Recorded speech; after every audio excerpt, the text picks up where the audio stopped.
Welcome everyone, it's good to see you there. Good to see you, Stockwater. Good to see you, Killick. I'm doing well today. Yes, my hair looks terrible because it's too hot today to do anything.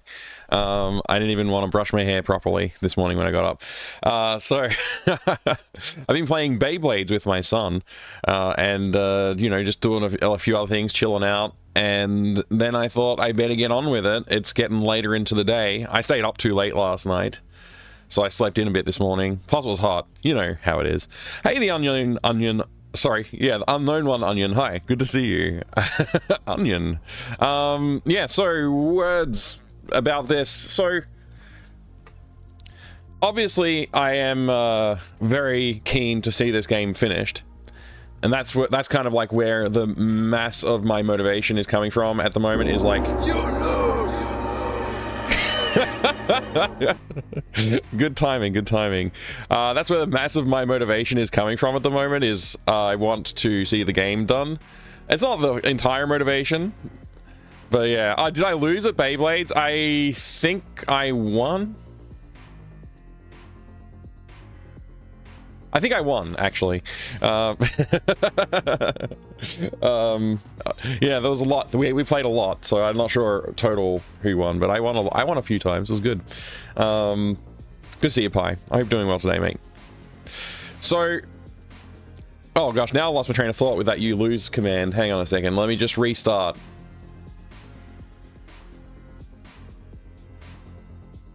Yeah, so my motivation, I decided to change that recently. I was just like, let's just finish Act 1 and 2, get those to a point where I can call them basically done.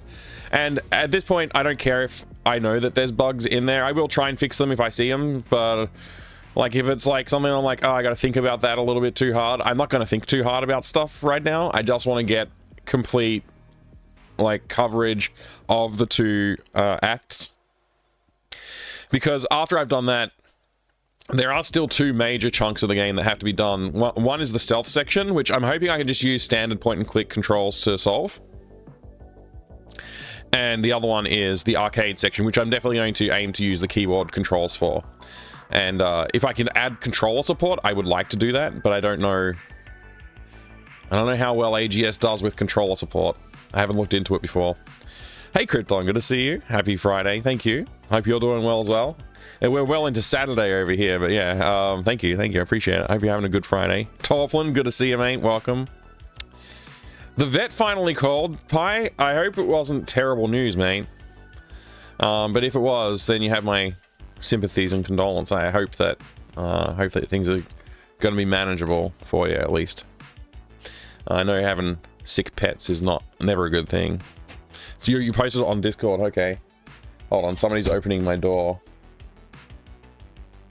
But then they've closed it. This happens sometimes. I'll start streaming and then somebody will come in and open the door, and then I sit here wondering for hours what's going on. Or I go out and see, and it's usually nothing. It's usually like, oh, I just wanted to show you this cool thing. I'm like, oh, that is a cool thing, okay. And then I come back in here. One thing I noticed today, actually, now that I'm distracted, I'm just going to let myself be distracted for a minute. The software and game dev icon on Twitch, they changed it, and it's horrible. It's so bad. I hate it so much. I'm sorry whoever designed it, but it's very bad. You need to change it again.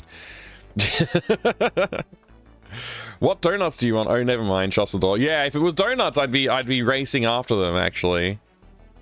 It was cancerous, so the cell test showed a small amount. And this type of cancer is not commonly known to spread, meaning local attack, also very common with cats, and can easily come again. Oh, man. So it's a balance of, like, not terrible news, but not great news. Like, it's a little bit of a balance there. Well, hopefully his recovery just continues to go. Like he said, he was back to his normal self a bit more lately, so hopefully that just... Hopefully it's not a thing anymore then. Hopefully he just can move forward with it. Yeah, mixed emotions, I bet. It's not the kind of news you want to hear. You wanted to hear, like, oh, just a benign cyst, no problems. He's fine. I'll see you next year. And now it's like, oh, I gotta like worry about this a little bit, but not too much. Oh man, I'm sorry to hear that, man. Yeah, so back to talking about the video game. Green text on the top left of the page. Yeah, I guess that's where it is. if you look, yeah, the green text that says software and game development, but you can barely read it, and it just looks like a blurry green mess. Yeah, that thing. Like, I don't know. I can't stand it. It looks horrible. The old one was fine. The old software and game development logo was fine. Anyway, back to whatever I was talking about. Okay, I want to talk about expectations of myself, and I want to talk about direction of where we're going to go.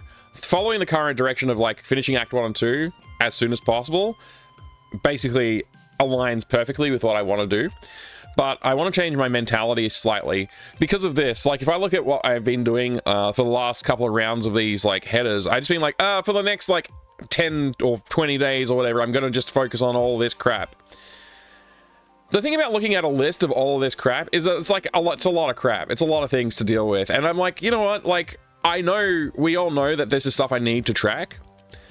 But it might be a great idea to do something where I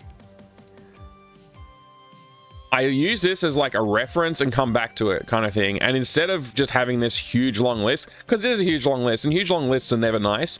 The reason that I always do short lists per day like this is what I was doing at around the 20s.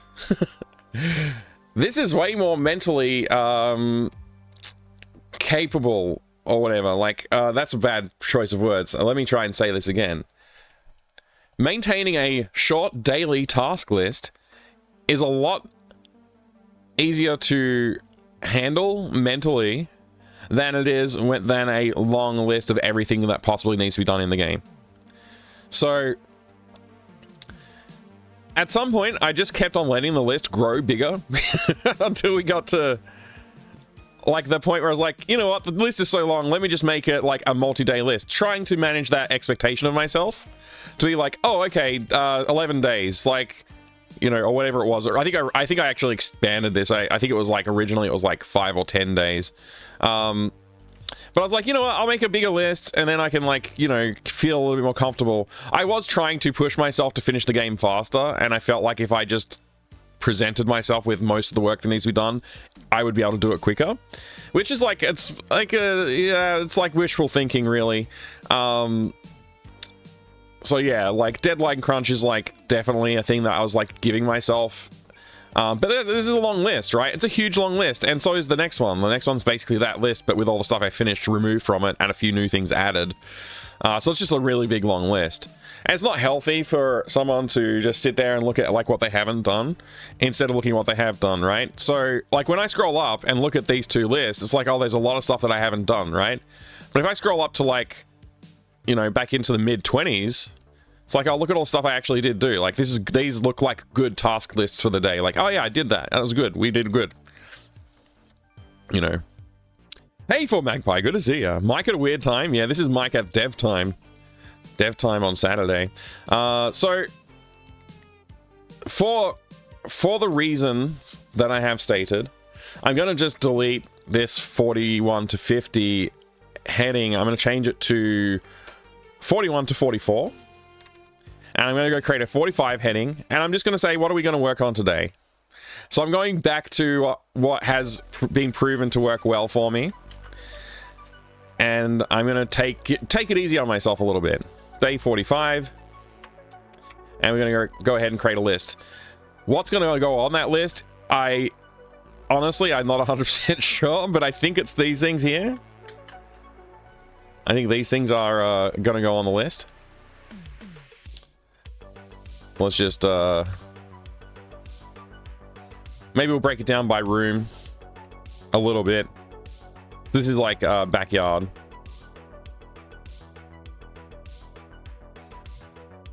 So we're going to take care of these items. I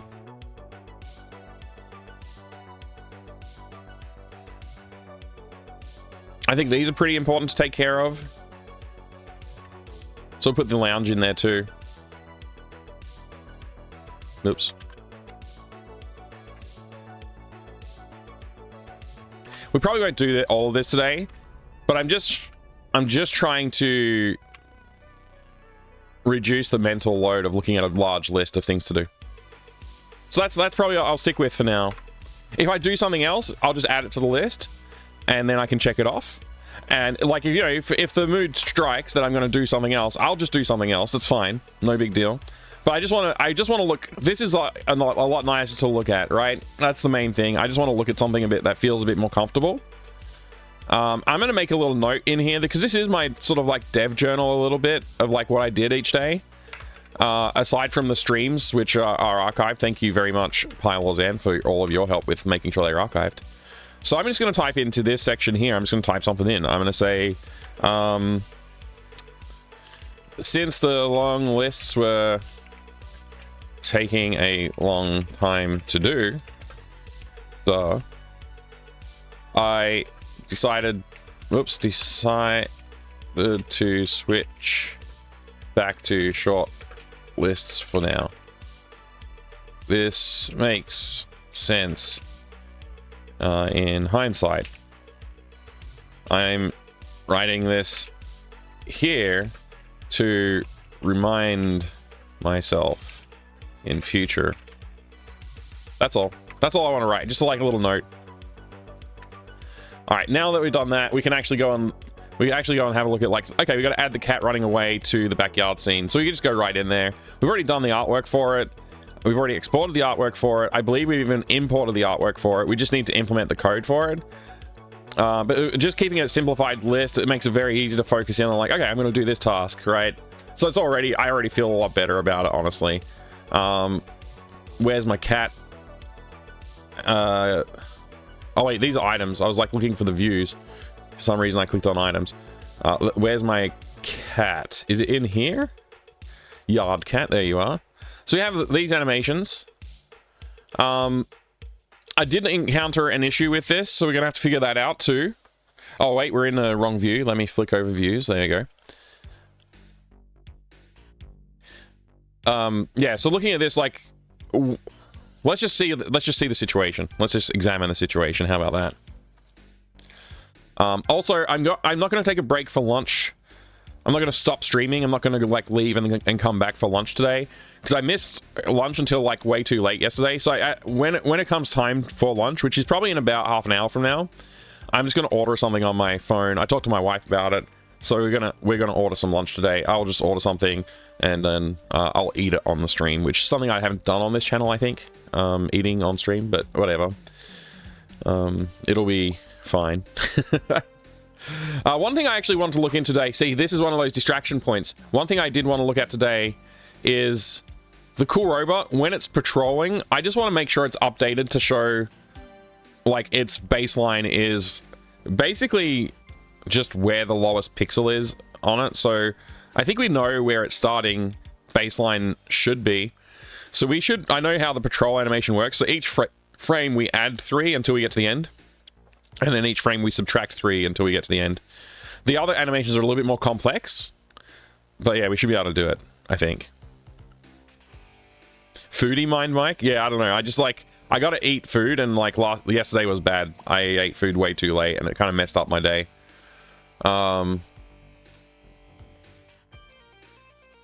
Yeah, anyway.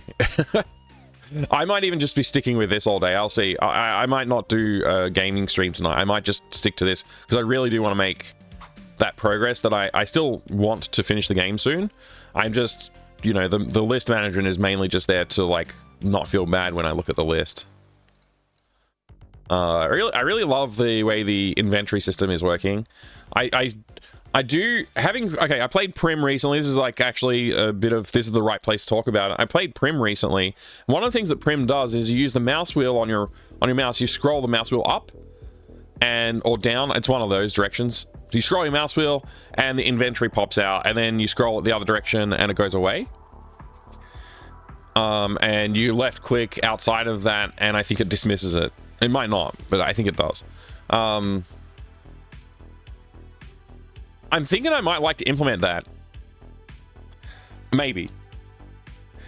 It wouldn't feel as much like a 90s game then. Like definitely, even I'm already making concession with a semi-transparent icon for the inventory here, but Yeah, I don't know. I think like maybe switching to that style of inventory could be cool. One thing I prefer about this than I prefer about the Prim interface. The Prim interface puts a huge, big inventory thing in front of the whole scene, and I don't like that. I definitely prefer this kind of thing. But what I was thinking is maybe, just maybe, when I scroll, it pops at the inventory like near the mouse or something like that. Maybe. I don't know. I got some design work to do, so it's probably something I'll do for another game. But yeah, having like a local menu for popping the inventory and not having to worry about having an icon on screen would be ideal, because then it's like you just got the whole screen to yourself then.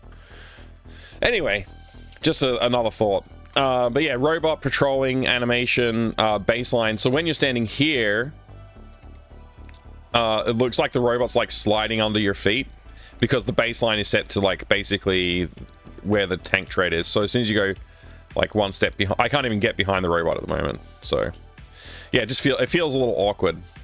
And it will make the animations look cooler if the baseline is like a little bit, like it makes it so the robot's in front of you when it feels like it should be in front of you. That's basically what I want to go for. Anyway, we got to go outside now. I'm actually pretty happy with this animation where he climbs the rope down. It's pretty good. Even especially with the cleaned up version of it. So the goal here is just to take a look at the cat mainly, but I'm also going to try and take note of like other things that I notice along the way.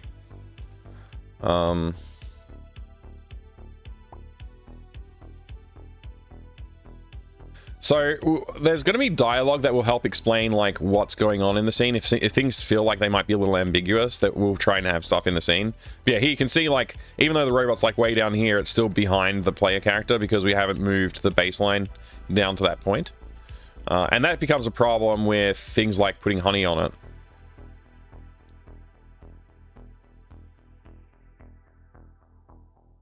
Because its arm is behind the boot. And it really should be in front. It's very obviously should be in front of the boot. So that's something that I want to fix up.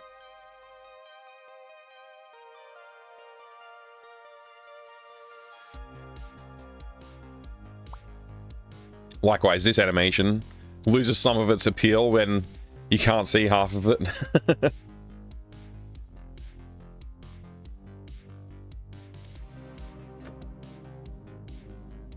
So now that we've repaired the remote, we should be able to get outside just by using it on the TV to distract Aunt Jenny, and then changing our names on the troll list.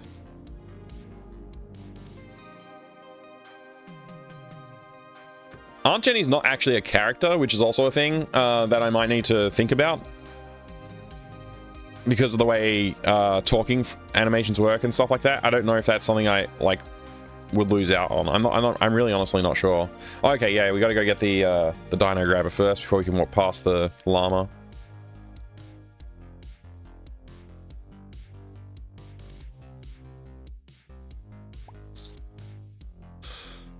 Sorry about the giant yawn.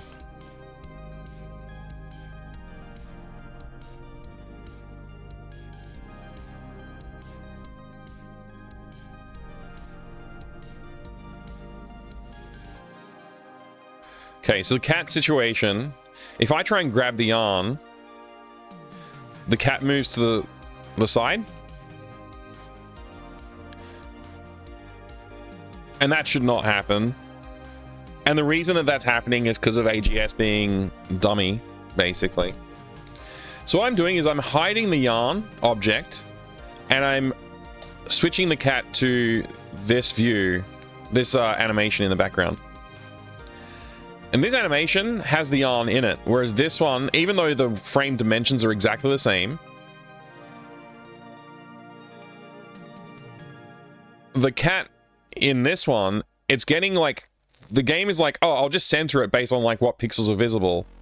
And as far as I know, there's no rule set about like, hey, make the center point of this here, or the origin point here, which is what I want. I would love to have the origin point be something I could define.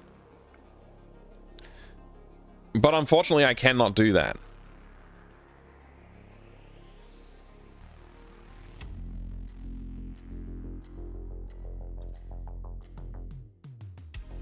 So this, to me, it looks fine. But then if I go to this one, you can see that how it hops to the left a little bit. But if I actually overlay like these sprites that I imported from, which are somewhere in my... I have too much junk open right now. I think it's this one. Oh, that's right. I never actually backed up the game. Live on the gaming stream last night, I just sort of like the realization came upon me that I haven't backed up my files since I started this practically. Like this is the first zip file about redacted, you can see. So I basically never backed it up. I really ought to back it up. So I might just take care of it now. It's going to tank the stream quality for a bit while it's uploading. And it is a 2 GB upload.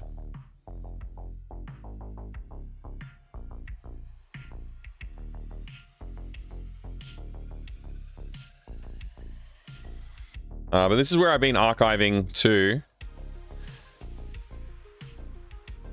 So I'm just gonna do that.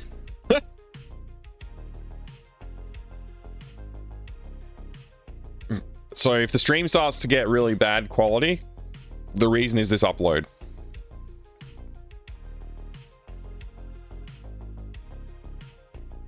Just so we all know.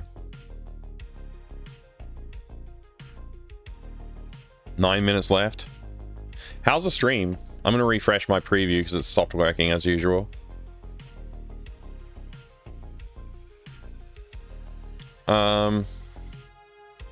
It seems like it's okay, actually. Alrighty. So yeah, okay, yeah. Distracted again. Who knew that I'd get so easily distracted today? Backyard. So we got cat and cat pounce. What else do we have? Pounce new.gif. 48 by 51. 39 by 40.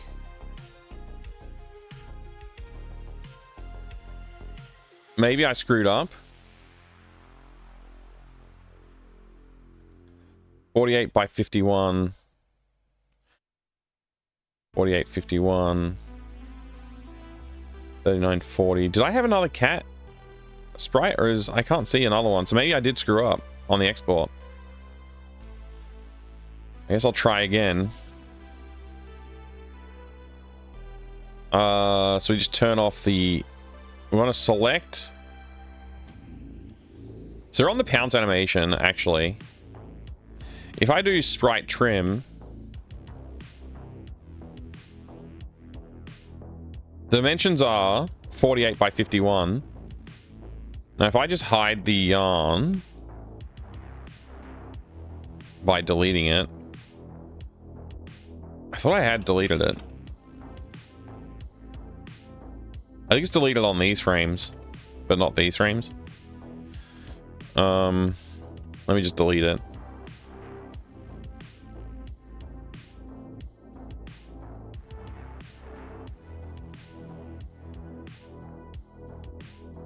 Weird. Oh, it's a different yarn, I think. There's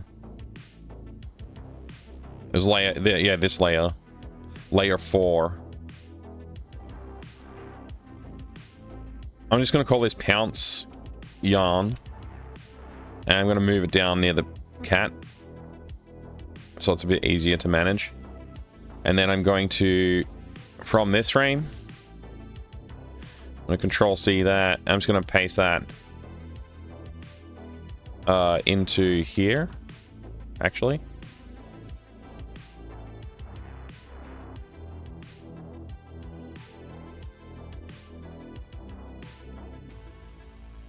And then I'm going to delete it from this. So if I hide pounce yarn, we can delete it from here completely.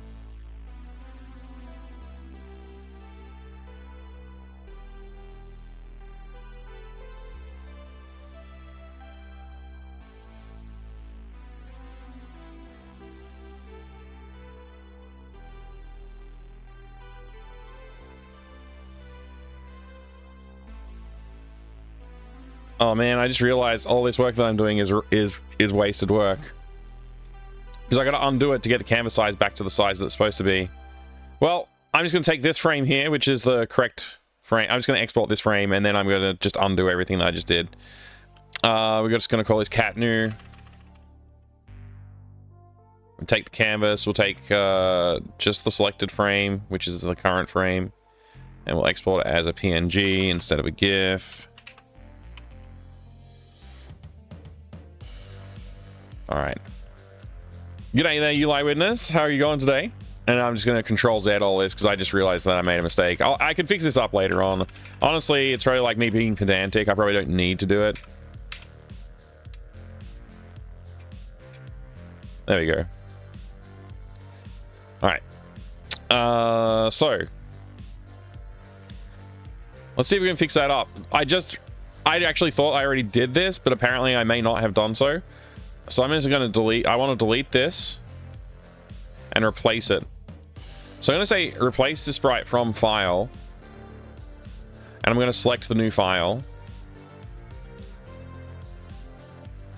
And it's cat new.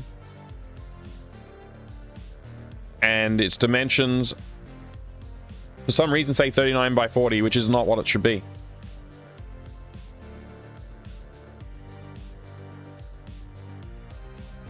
Shouldn't it? Didn't I just confirm it by looking at it in the freaking 4851 should be. I'm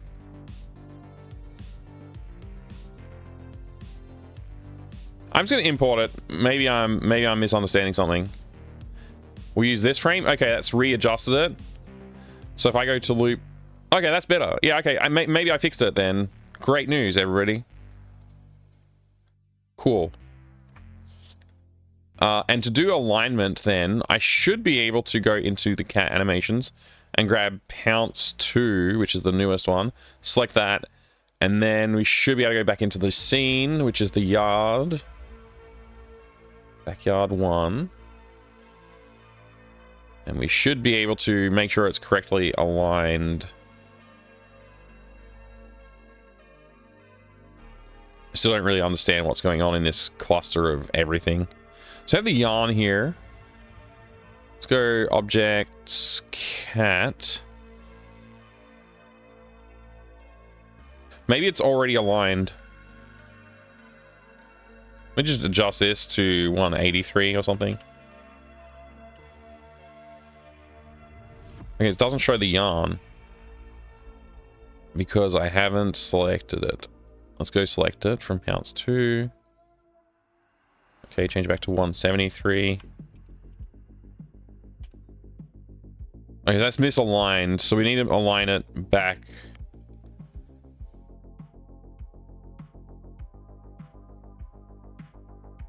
$67. Okay. Now everything looks better aligned. So that was the culprit anyway. Now that I've done that, I'm going to go back and change it just back to this. And then I'll do the same in the view, actually. Okay. Let's just test that out. Just came home from 5-year work anniversary dinner, so feeling peachy. Oh, nice! You got a 5-year anniversary dinner? What a nice place to work. That gives you 5-year anniversary dinner.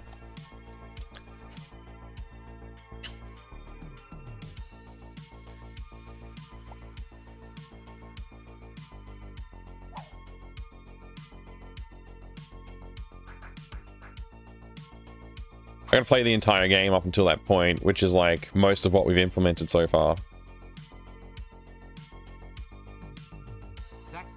I gotta open the window first.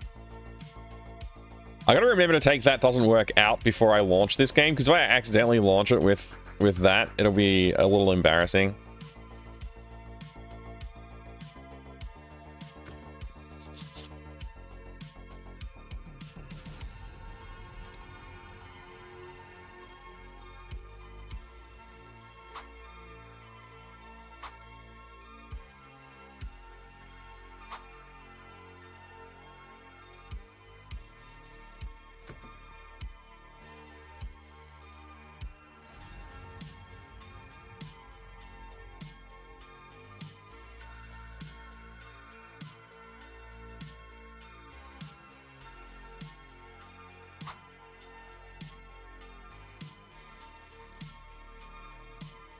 I'm really enjoying the animations in this game.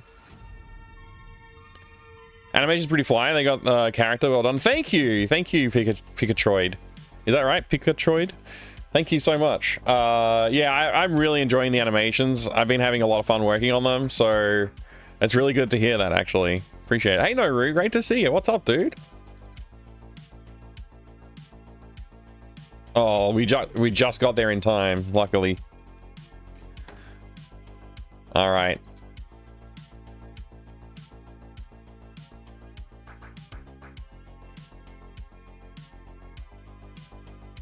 We got a lot of unimplemented stuff, but yeah. The walk cycle's really fun. I really like the walk cycle.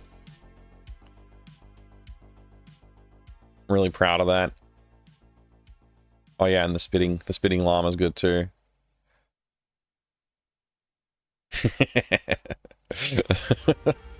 It always gets me. It's a good one. It's a good one. All right, what are we doing? Right, we want to try and get the yarn. So the cat's like, no, that's my yarn. You can't have it. Okay, so all that complaining I did earlier about AGS, just ignore that. I was wrong. I just made a mistake somehow. Doesn't dismiss my complaints about AGS though. There are problems with AGS. All right, so now if we want the yarn, we have to turn the hose on, but it's leaky, so it's not gonna spray the cat. So we got to fix that now. Animation's gonna be a real treat to look at once you put in time into it. Yeah, which is like, you know, yeah, it's the reason that this game is taking longer than I wanted it to is because I am putting more effort into the animations. So now we have our duct tape.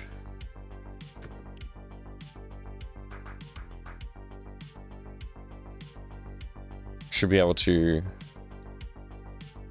So I also have to fix up these implementations a bit because like it's not anime. He doesn't like walk over to it and swipe his hand at it to do that. And I think he also doesn't bother to do it to turn it on either. The funniest animation. So this is the part where we want the cat to run away and leave the yarn behind. So I need to implement that animation next. This is probably my favorite animation in the game at this point. The funny thing is, like, my favorite animation has changed every few animations I've done. I mean, like, I'll change and say, actually, I think that's my favorite now. This one is, though, like, gonna be hard to beat. This animation's gonna be hard to beat. It's too good. I love this animation. It's too good. The blink at the end as well is just like. Anyway, I'll just keep laughing about that. All right, we gotta implement the thing where the cat runs away and complete this part of the quest line so we can actually acquire the yarn. So before we do that, do we need to do anything else? I don't think so.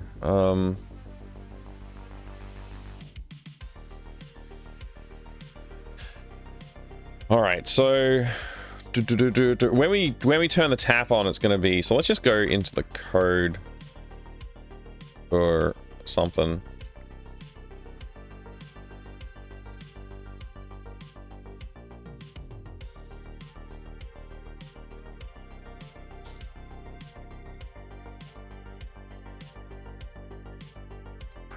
I'm looking for the hose, aren't I?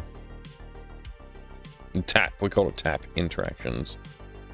Okay, tap interact. Tap interact, okay. Is hose fixed? To do is leaking. Set view to whatever. Wait, what? I'm confused. Why would it be is leaking?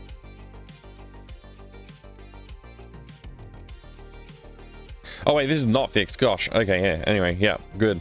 So it's basically turn it off or turn it on.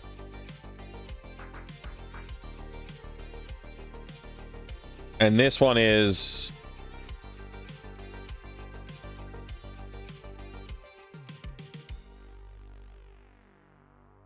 hide the cat.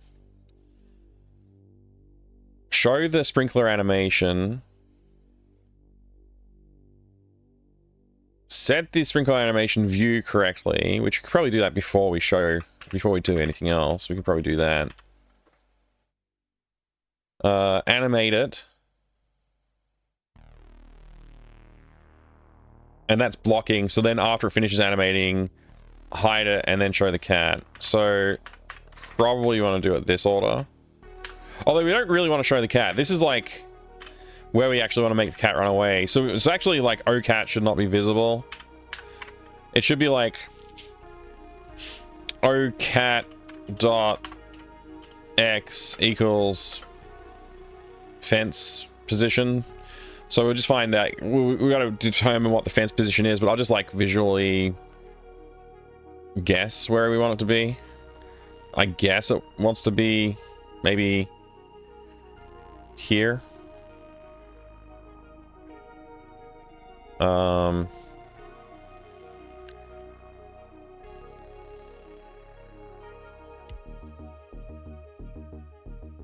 gosh. I think this needs to be uppercase X for some reason. It's like lowercase x for characters and uppercase X for objects or something. It's really annoying because it's different. OCat set graphic equals we just use the same one, which is what 1015 or 1115, I forget. Objects cat 1115. OCat. We don't need to animate anything right now. We don't want it to be visible yet though. We need to then do O zoom cat or cat zoom. Let's do cat zoom. Dot set view whatever, and then OCat zoom dot visible equals true. Gosh. And OCat dot animate whatever we figure out, and then sorry, that's cat zoom. OCat dot visible equals true. OCat dot zoom dot visible equals false. And that should be all of those things.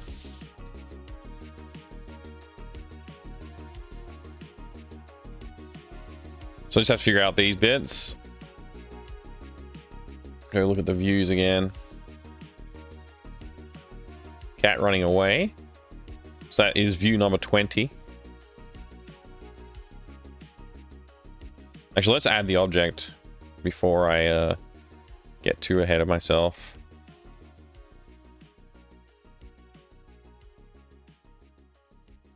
OCat zoom. Visible is false. All right, let's do alignment as well. So let's grab cat running away, which is not there. Where is it then? Wait. I mean, I have the cat running away, so where is the animation for it? Is it under hose animations? It is, okay. Annoyingly. So we should be able to do alignment using this frame. So you can see it's not quite perfectly aligned yet. So we want to go even further to the right, maybe, left. Maybe like 5 pixels. It's almost right. I think it's maybe only 4 pixels from the edge. And then the height is going to be, I don't know, pretty close to 200 from the look of it. 196.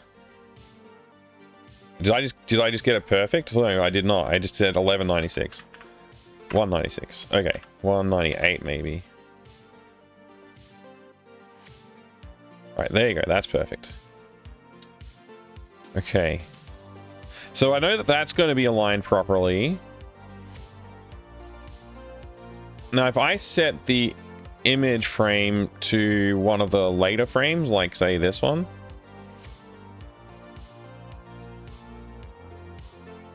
I'm going to put a dummy cat object in.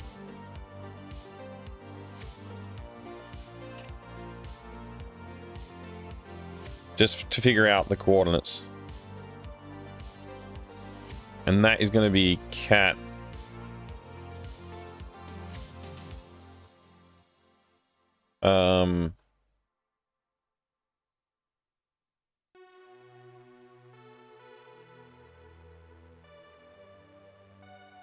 Yeah, okay, whatever. There's other things in my mind. Let's see, that should be like 42-ish. No, less than. It was okay, I was looking at the wrong one.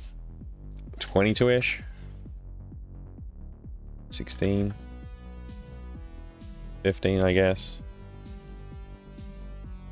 All right, good, we got it. And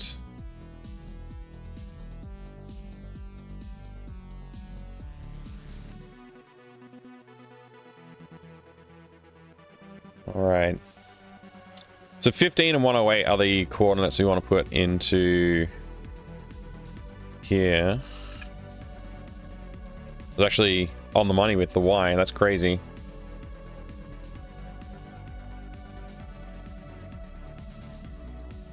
Okay, so the view. Also, you need to make sure that dummy cat is not visible.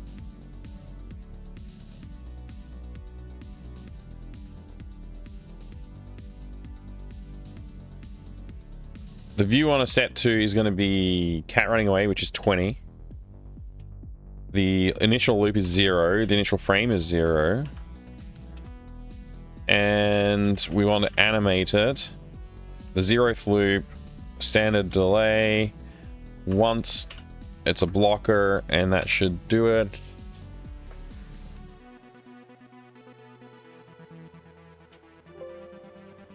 Errors? A damn lowercase uppercase Y situation. AGS is a terrible, terrible tool, and I don't recommend it. I do recommend it, actually, but the caveat being that it's a terrible, terrible tool.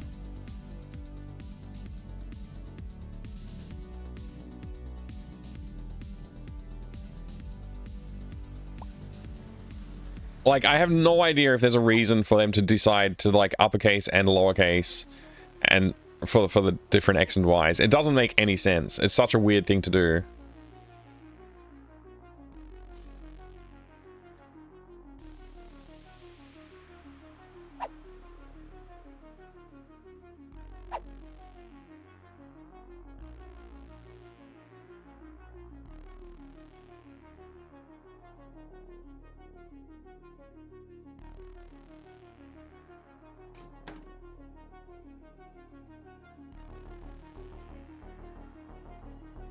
I should import the climbing animation with the fixes as well at some point.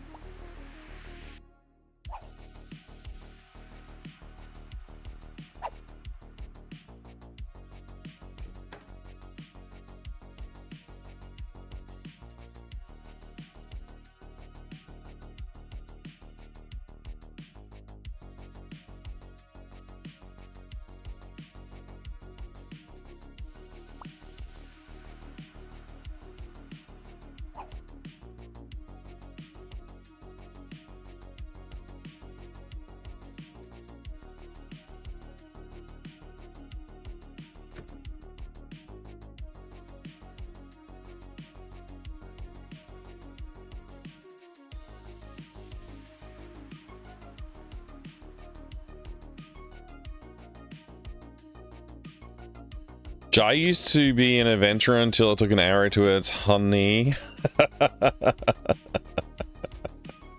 Oh, that was terrible. I should really set this up so I can just quickly test it, but I can't be bothered. It'd probably save me time, honestly, if I did.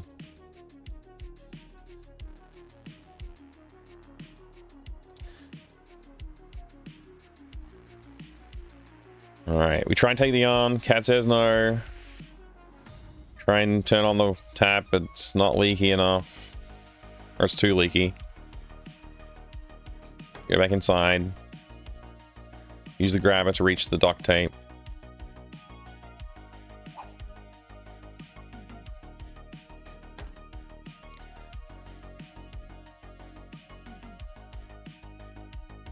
Use the duct tape. And then use the tap.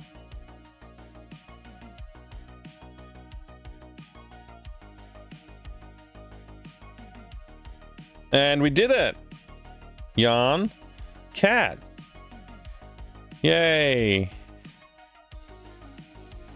So, we haven't programmed it so it knows about the difference between the cat and the yarn. So, like, it's playing the animation of the cat attacking the yarn off screen. Which is great. It's just perfect. But yeah, we should be able to get the yarn now. Because the cat's not going to stop you. And the yarn's going to be wet. So, yeah. Alright, so we're going to say O yarn. Is it called O yarn? I thought it was called O yarn. Objects, O yarn. It is. Why does it not come up in IntelliSense? I don't understand. O yarn. Now it does. Whatever. Description, no, name equals wet yarn. And is cat on fence equals true.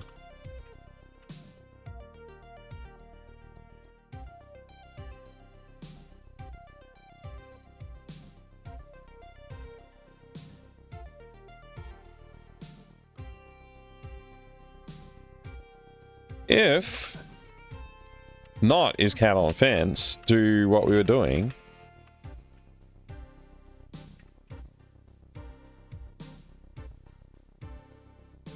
Else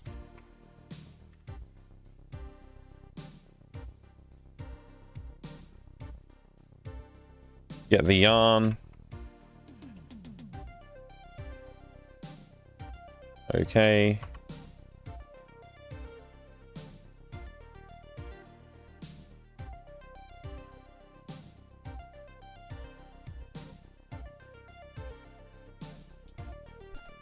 Howdy, Adrian. Good to see you, dude. Welcome, man. When do we get beyond Thunderdome? Oh.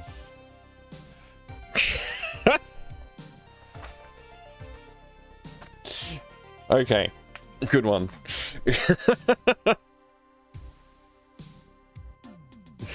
Oh, that was terrible. I can't believe you've done this. Beyond the Thunderdome. I hope you're having a good day, Adrian. I'm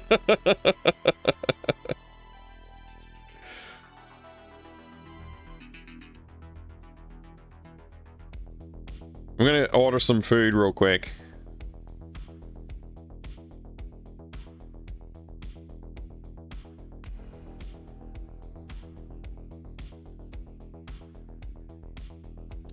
Actually, I'm going to go talk to my wife to see what she wants, make sure because she told me what she wants before when we talked about it, but I don't know. Sometimes she changes her mind. So I'll go check in.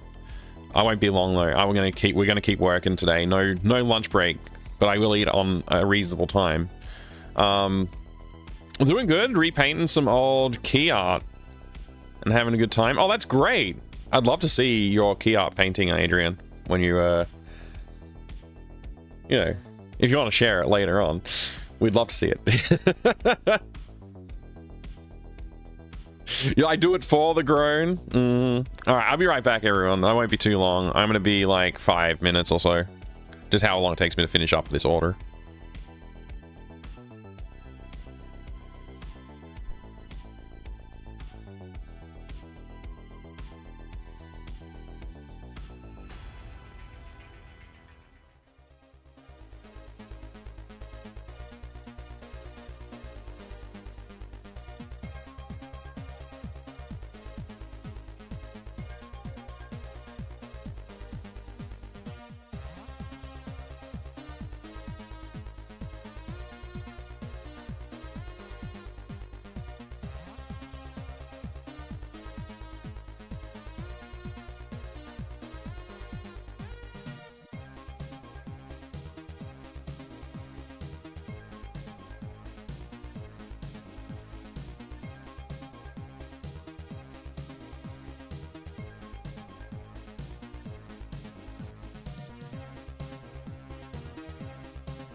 Okay, hi, how you going? Welcome back. Thank you. Good to see you there, Refraction. How you going, mate? You're upgrading the PC. Very cool, man. Very, very cool. I'm good. I'm good. I just ordered some lunch so I don't miss out on eating lunch in a reasonable hour at this day. So we've just been adding some stuff here. We're going to add an yarn item, which I don't even think in our items, I don't think we created yarn yet. So let's have a look. Pretty sure we don't have yarn. Yeah, there's no yarn. Let's quickly add some yarn.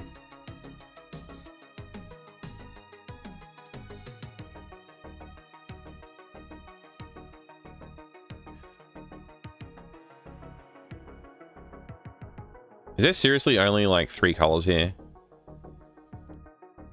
Sure looks that way. Yeah. Okay. Alright, that's the colors that we had to work with. We can obviously change them, but, you know, whatever. This is the yarn. So first things first, we just have to have, like, a roughly circular shape here. Actually, this is wet yarn, so maybe I should, like, illustrate that it's wet somehow. Maybe having it be slightly egg-shaped is a better idea for the wet yarn. Something like this.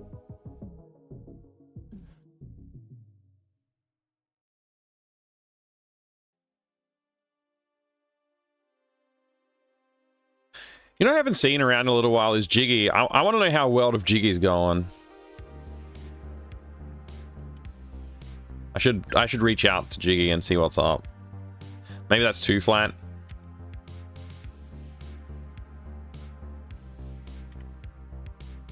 Maybe it's okay, because it does need to look wet and sad. Maybe it should sag a bit because it's wet. Something like that. Yeah, that looks wet. All right. And then we just want to have something like this. Maybe something like this.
Difference is kind of insane. 3D Mark, at least. Yeah, awesome, dude.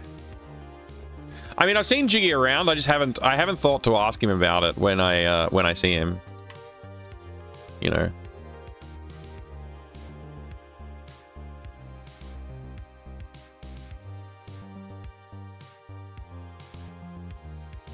I think I did ask him about World Jiggy recently, actually, on my stream. It's been like at least a couple of weeks, or at least a week, since I talked to him about it.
Zan like, hey, good to see you. Cool collab with Fractal My Mic. He's a famous streamer I follow too. Ah. It's good to see you. I hope you're doing well, Suzanne.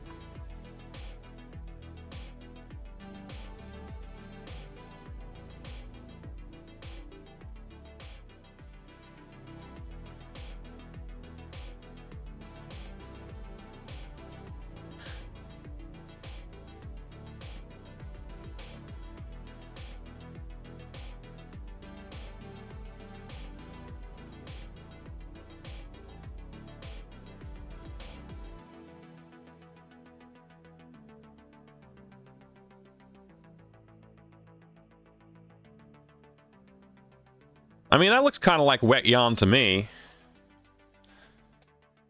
Doc said, check this out. Oh, really? Is Doc streaming right now? Probably is, actually. It makes sense. It's Saturday. Oh, look, my files got backed up. That's good news.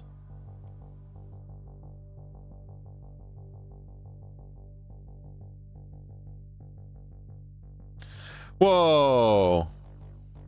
6 bids? That's sick. Oh my gosh, there's some good stuff here.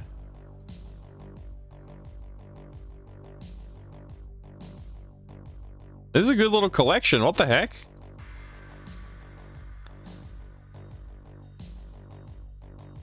SEAL Team's actually insane. California Games, that's pretty friggin' rad. I don't know what Model Cat is, but I kind of want to look at it too. I got this. I don't have the Home Alone game. Wait, Indiana Jones and the Last Crusade. Is this the adventure game? I mean, the action game? That's the action game. I don't have that either. That's awesome. A10 Tank Killer. Outrun? What? Monkey Island looking sweet. Team Suzuki. Oh, man. It's a motorcycle racing game. Heart of China, that's cool. Monopoly, yeah, I don't know. I don't have it, I don't think, but still. Blue Angels. Oh, that's the flight sim? Okay. Yeah. Stunt Drive. Oh, Test Drive 3? King's Quest 6 Multimedia. What the heck is that? After Dark's pretty cool. I want to see more After Dark. Is it... Hang on. Do we get back of the box, inside of the box, anything? What is this? Is this, like, how complete are these? They look... This looks really good condition. Oh, this is the graphic adventure version, not the action one. Okay, yeah.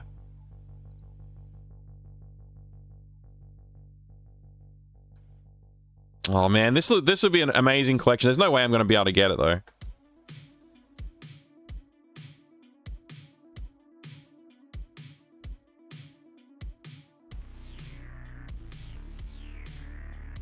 There's some junk piled in with this, like some like low tier stuff, but still, it's pretty great.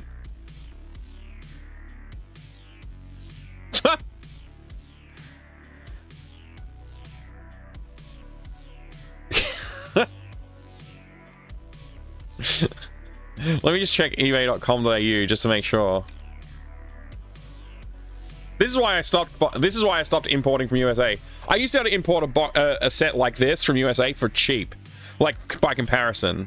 Like, maybe like 50 Australian dollars or something like that. Like, I'd be able to import this set for that much, but no way these days. It's like, I don't know what happened. I don't know what trade agreements broke down, but it's literally insane. Like, that's literally insane. Like, that's how much I would pay for the whole set kind of thing, you know what I mean? So, like, any price on top of that is already, like, breaking my budget.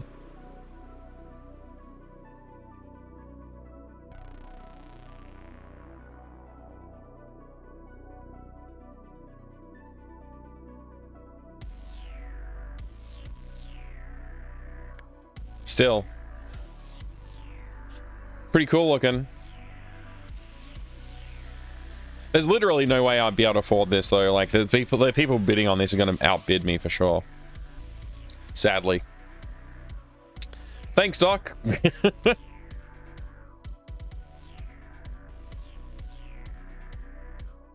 A bug in their system? I don't think so. I think they just like, I think it's just, there's something else going on.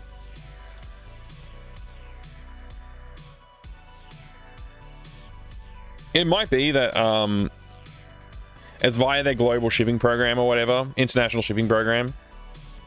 And so like the seller sends it to eBay for a certain price, and then eBay sends it to me for a marked up ridiculous price. Which makes sense for like small items, but not for big items like this.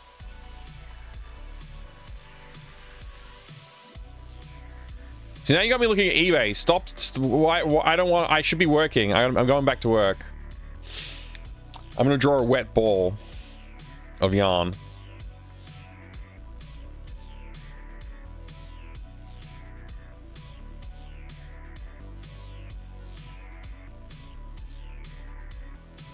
Insurance? Yeah, it could be all kinds of reasons, but it's just ridiculous. It's not justifiable.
Strawberry or raw meatball? It's a ball of yarn. Are you trolling or are you serious? Strawberry? It's a ball of yarn. I don't know what to say.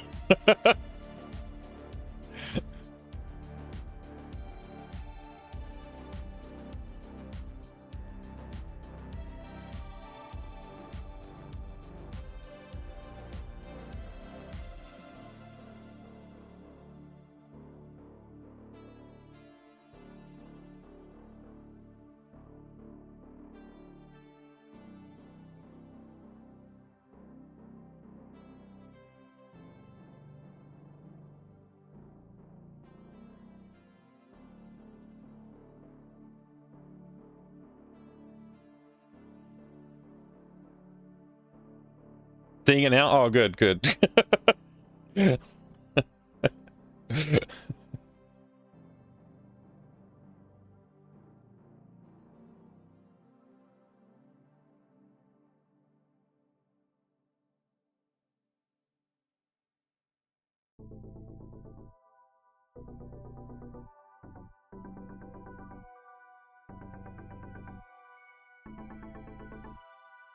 All right, there's our ball of yarn.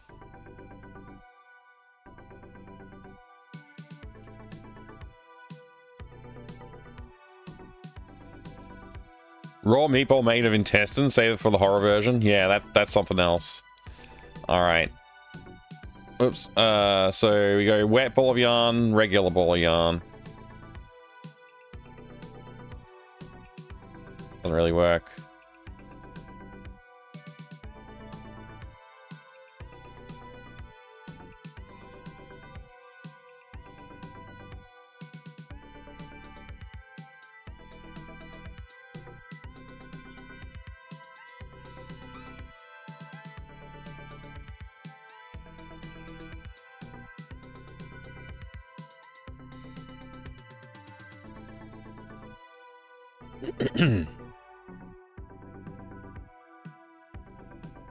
That'll do.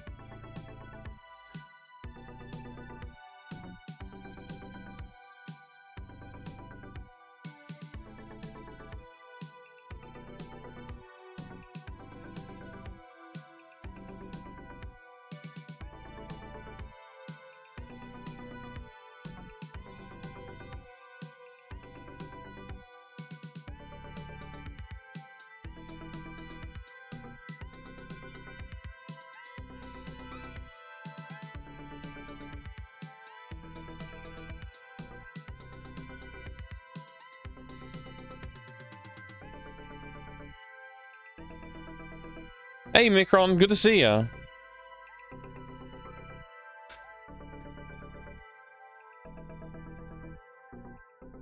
Serve you some strawberries from my meatballs? What? We to go to the main month of the year, December. Yeah, indeed, indeed. All right, we got to create ion. That whole interlude was creating the ion object. New inventory item.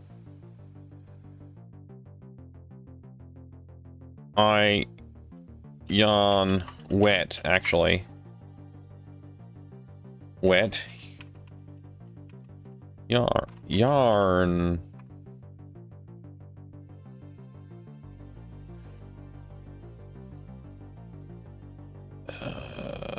Inventory stuff. Import.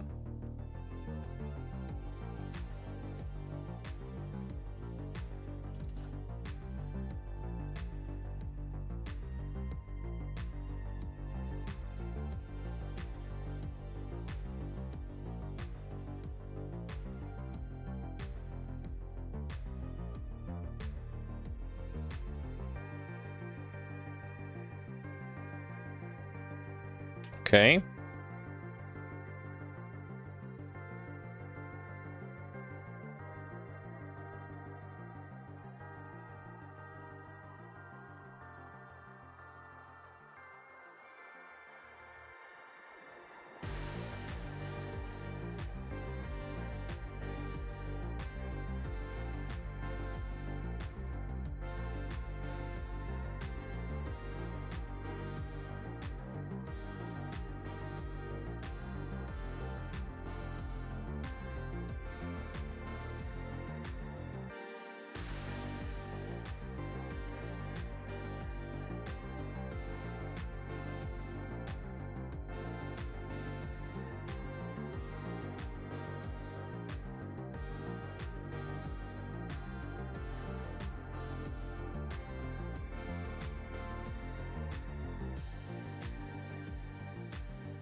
Demand a rematch for Scorched Earth, rigged last time. We'll see, we'll see. I gotta get organized. I'm not organized fully yet, which is really annoying.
That doesn't work.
So we need to put the game system in now and have the cat knock the game system down. Jeez, it's slow but steady progress. Slow but steady. Food should be here in a minute now. Theoretically.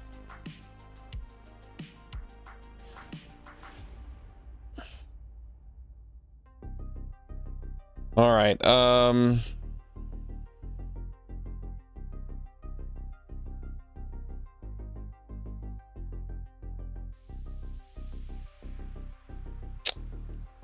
Yes.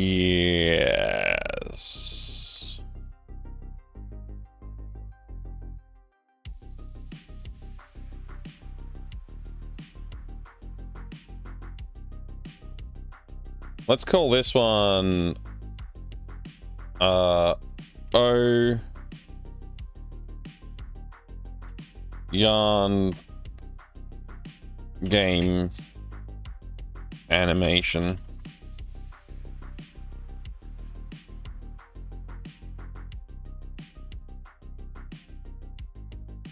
Did I import this into the thing though, is the question. Scene, Sierra's house, backyard 1, get game console. We did. Okay, great. So we should be able to use this to align it.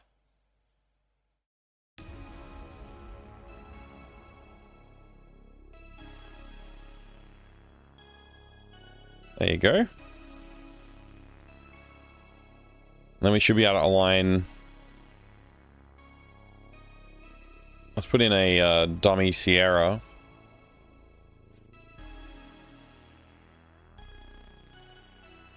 Oh, dummy Sierra.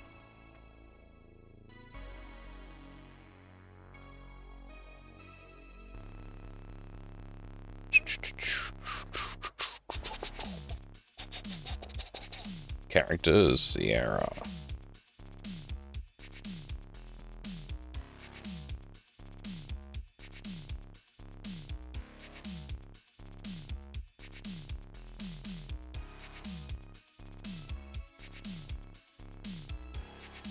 Okay, so that is 127, 163.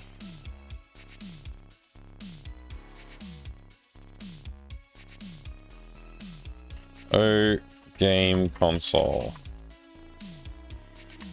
Game console.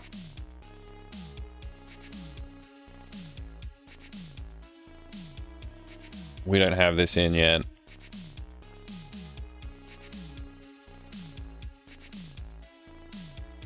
I don't remember if we exported. I think we did.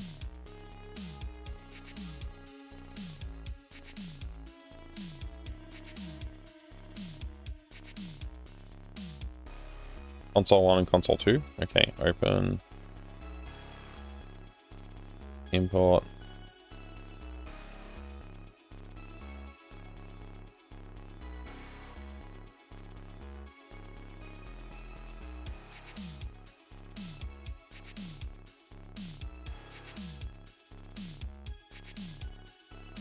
There you go.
Astriel, hi, good to see you. Welcome. Okay. And then...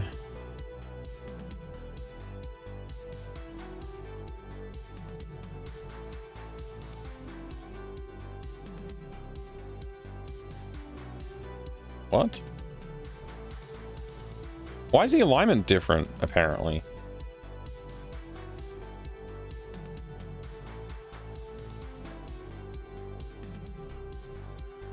I'm going to ignore that and just assume it's like a rendering issue with the zoom level or something like that. Okay.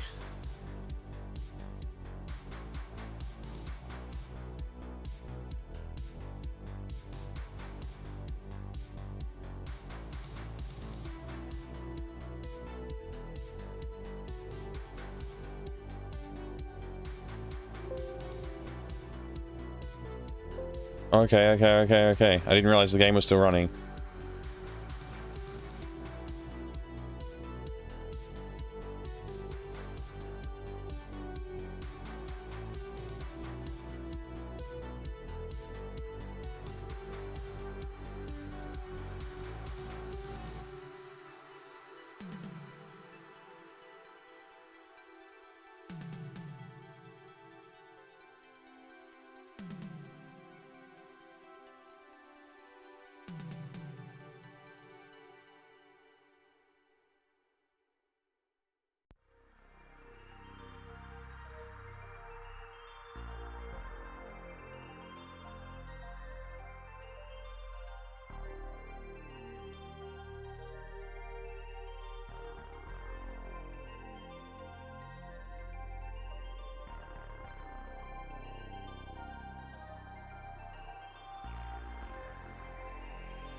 Trying to get RSI.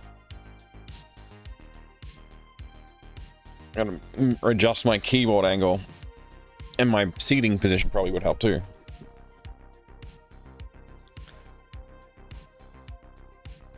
Also, I think my food's here.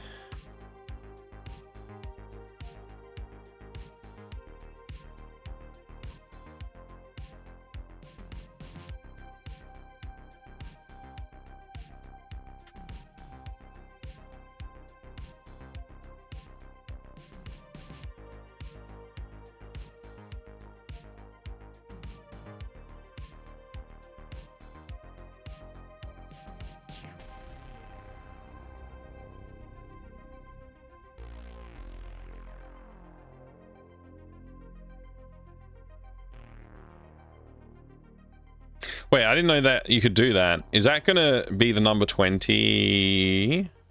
Does that resolve to 22?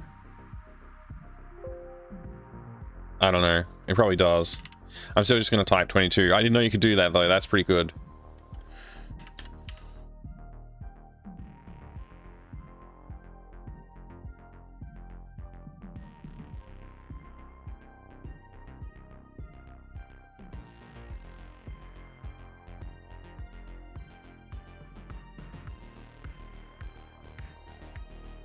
Thank you.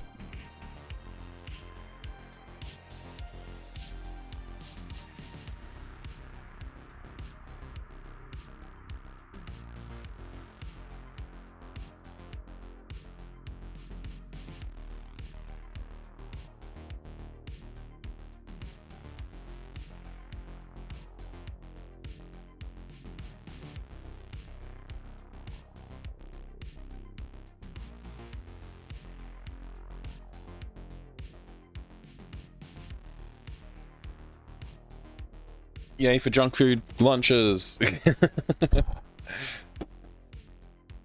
All right. Got a burrito.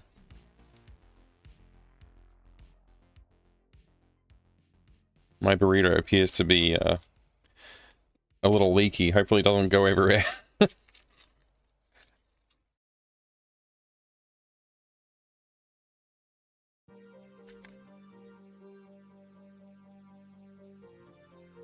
Lunchtime. I'm gonna eat real quick.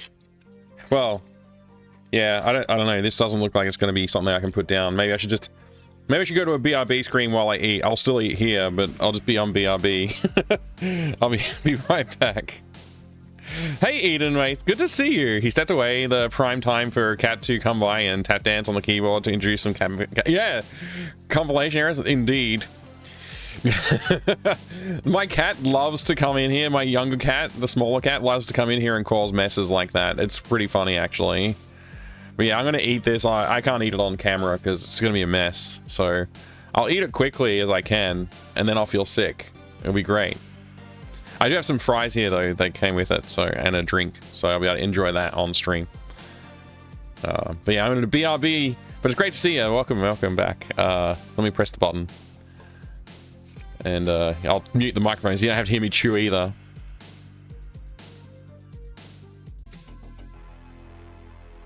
All right. I ate the burrito. That was quick, but good. Let's get back to work. All right, back to work. We are just working on this sequence where the player uses the correct yarn on the target, which is the game console in the tree.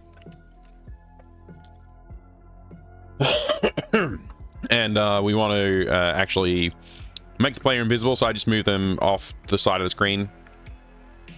I also, I don't know, I did a few things here. I tried to make the player walk to where Dummy Sierra is, the one that we placed as like a reference. So hopefully that works fine. And now we're going to eat a chip or two.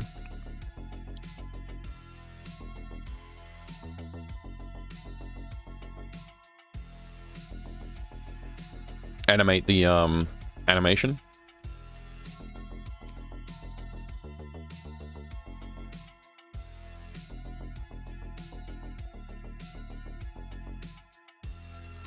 I don't think I need any of that, so let me do that. And then we want to undo all this, basically. But like in the other order. Technically, we don't need to worry about the specific order, just as long as this is the last thing we do, I guess. Oh, and this will be that instead of that.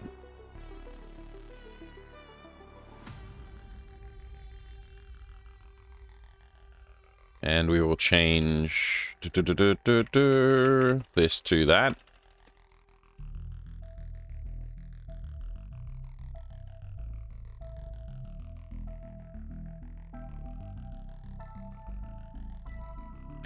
Some of this reminds me of Sarah's AGI scripting language, more advanced, of course. Yeah, I get frustrated with this, so I'm glad that I'm not trying to use AGI scripting.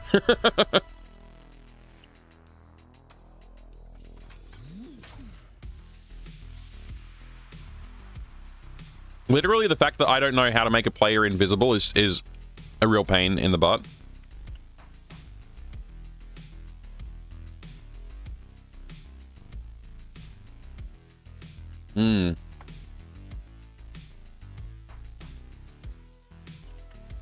I think that's I think this is good.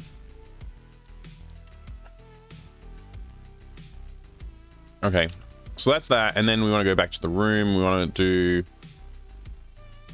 game console interact, player interact. I don't think I've created this yet. Game console. We haven't created that yet. Game console. I don't really care about anything else right now, so that'll do. We have to go create that item, which means For now, what are we going to do?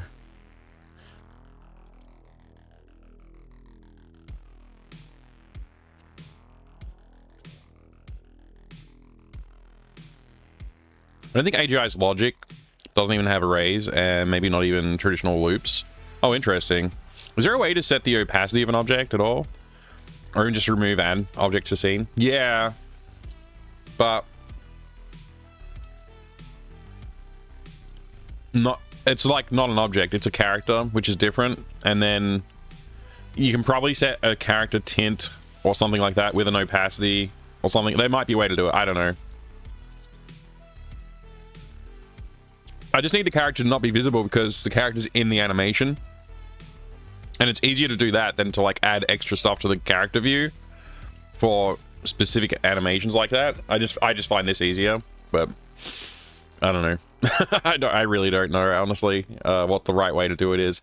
I've never watched a tutorial on how to do this stuff. I just taught myself on the stream, so I read a few documents and now I just sort of make it up as I go.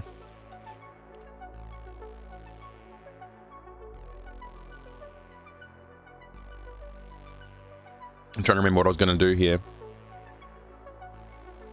Oh, right. I was going to add the item. We need to add the item, which we don't have graphic for, I don't think. Let's just... Yeah, there's no game console item.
I'm editing the wrong layer. I mean, I'm editing the right layer, but the graphic is on the wrong layer.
Let's see if this works.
The poor sad robot.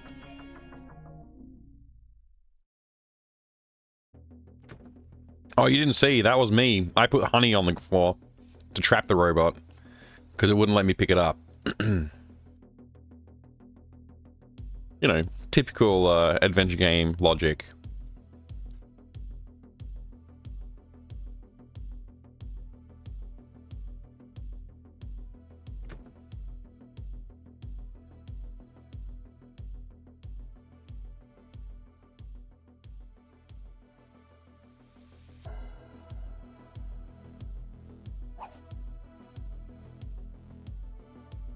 Honey on the ground, I learned that trick in King's Quest V, but only after coming to a dead end in the Witch's Forest when I didn't figure that out.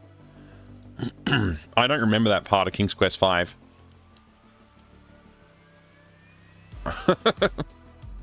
I probably should remember it, but I don't.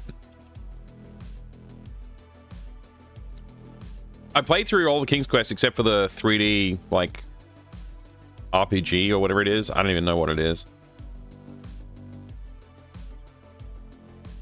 King's Quest doesn't have a dino grabber in it though, does it? Can't do this in King's Quest. Arrgh.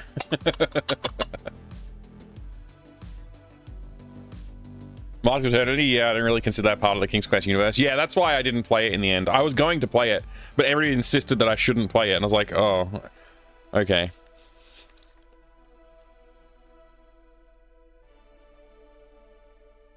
A rat on a stick, yeah. Right.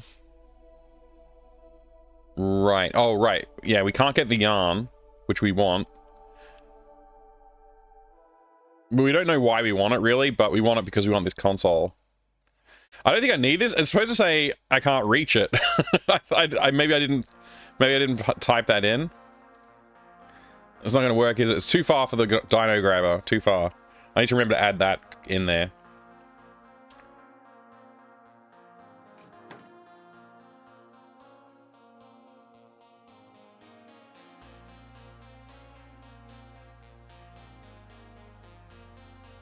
Fine with Mask of Eternity, just didn't feel like integrated well with into the King's Quest universe.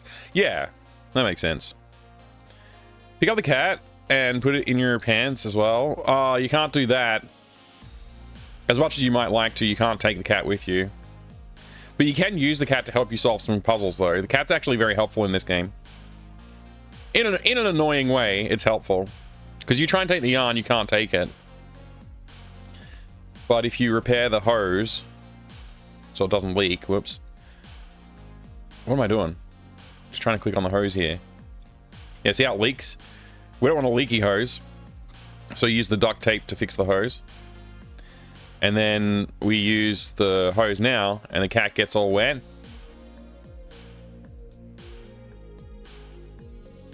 Zooms up to the fence. Now we can get the yarn, even though it's wet. Yeah, poor cat. I know. I felt bad. It's so funny though. It's so funny. And then we use the yarn on the microwave to dry it. Nice dry yarn now. Do we need to get any cat hair? No moustaches required so far in this game.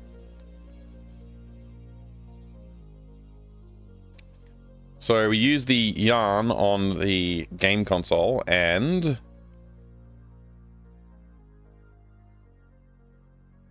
Damn it!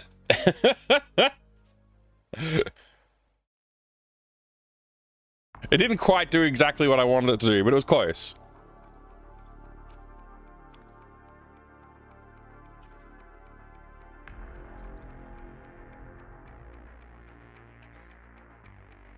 I mean, the animation played. The player is just standing in slightly the wrong spot. Everything else, I think, worked. And now we have the hallowed game console. Which we don't know what to do with it yet, because the character that we need to use it on isn't in the game.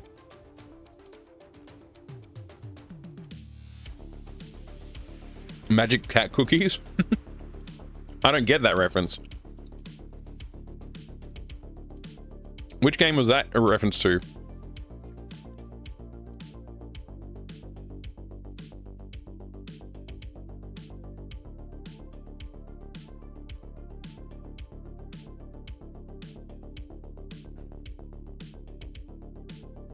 Not Tetris, but that is the plan. We're going to put a little game in.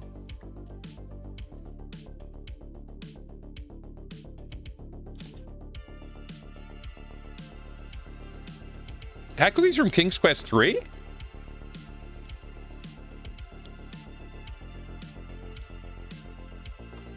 Which one's King's Quest 3? That's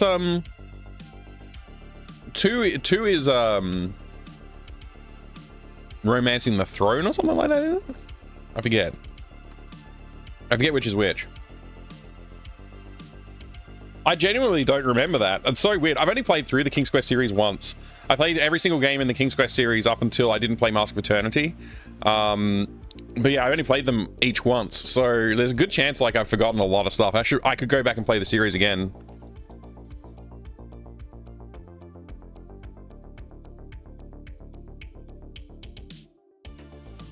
Two is Romancing the Throne. Yeah, that's okay. So I got that right. Yeah, the one with Manannan. Right.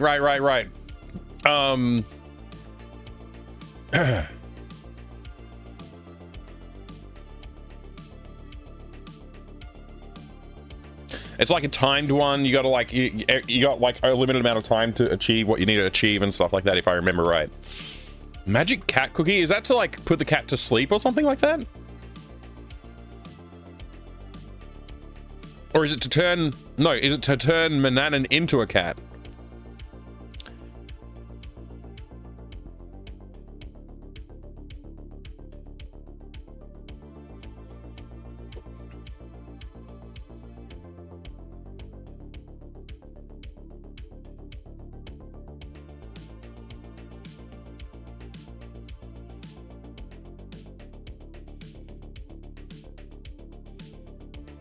All right, good. So now we've got the game console. I need to fix up that animation situation. It's like not quite right.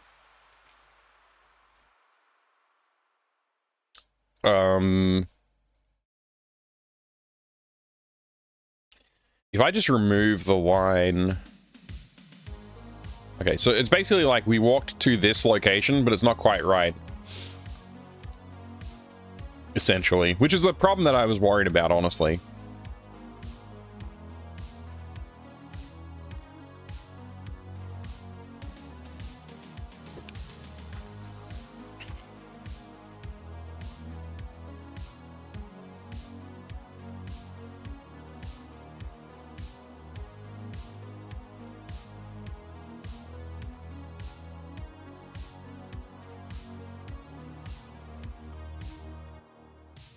I was hoping that would work, but it didn't. And we're off to the left by a fair bit. And also to too low. I guess I will just find out what those coordinates are.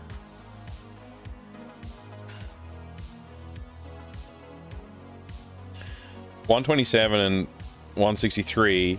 I think it's like this point here is going to like here, sort of thing, if that makes sense. Probably doesn't make sense. The origin of the play area is, I think, like center bottom, and it's like somehow it's decided to, this is the bottom left coordinate where this starts from. So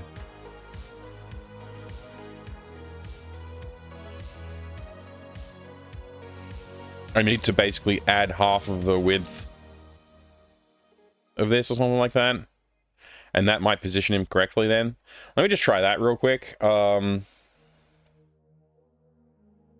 Is there an image dimension here for these images?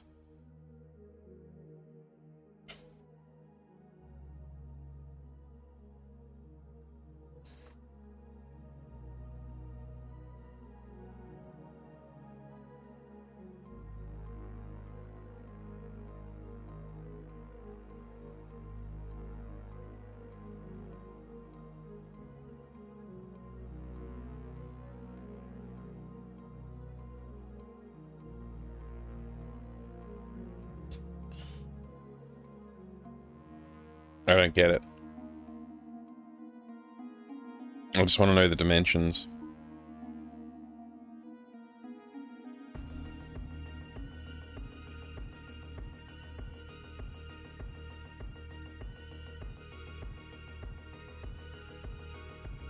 $58. So what? 29.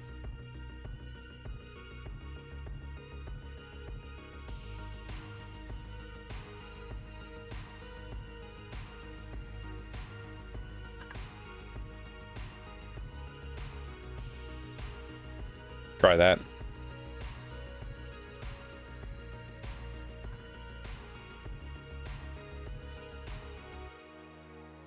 Also, I'm gonna like not hide the console permanently, just so I can redo it if I want to.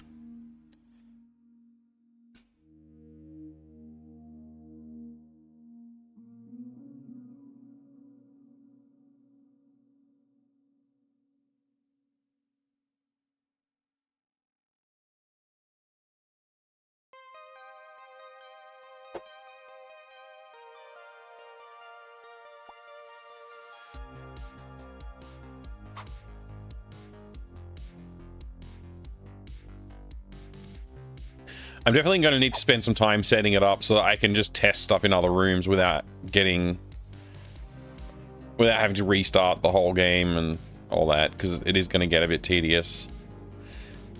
You have to do a bunch of testing like this just to test the features out that I'm trying to implement. Because like I have to do like a fair bit of stuff now to be able to get outside to test stuff. Should be as easy as setting a couple of variables and then just allowing me to walk around with those variables set.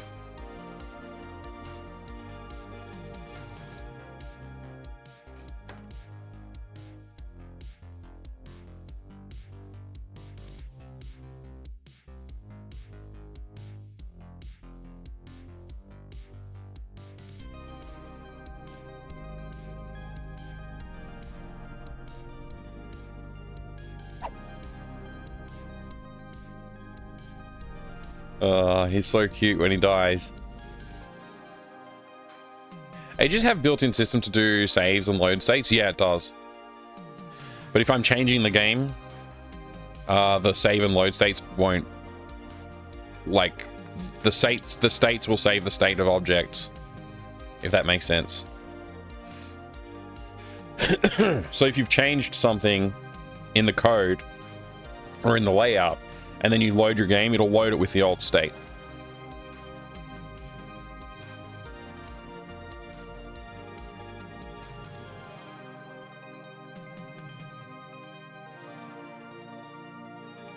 So if you're trying to tweak stuff and you like change a few things, it's not going to work. Like you won't be able to test it by loading that save because it'll load it with the old configuration for everything in the game, basically.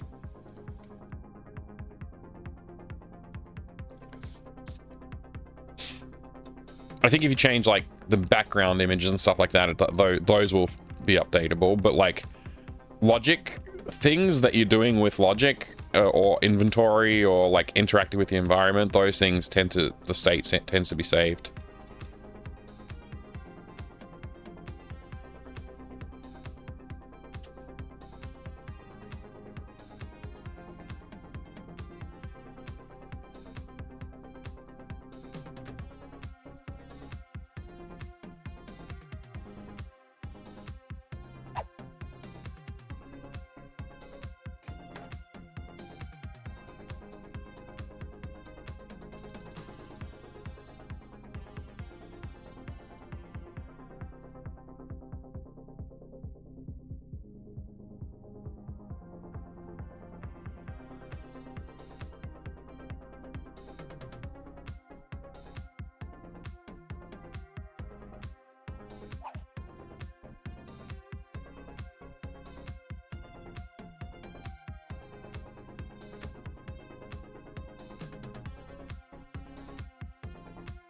This might be one of the cases where I could actually save a state, actually.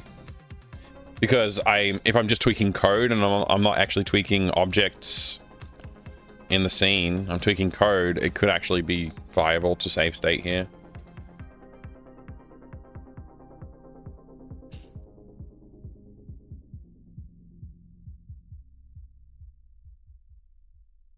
Oh, that worked perfectly, pretty much.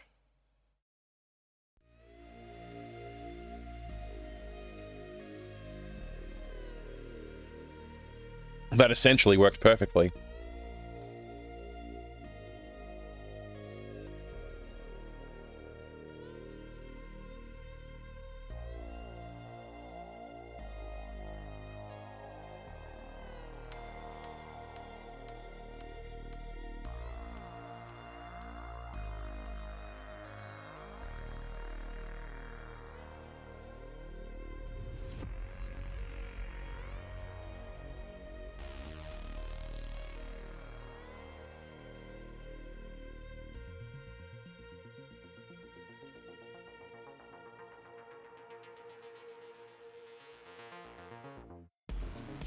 I mean, I'm okay with this. I think as far as the animation goes, like it could be improved, but it's like not too bad. I didn't want to spend hours on it, so I think that'll do.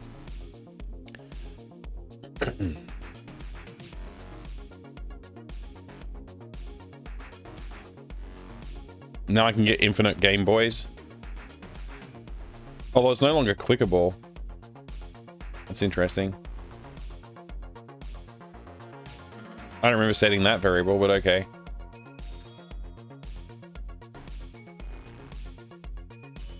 That's essentially fixed though.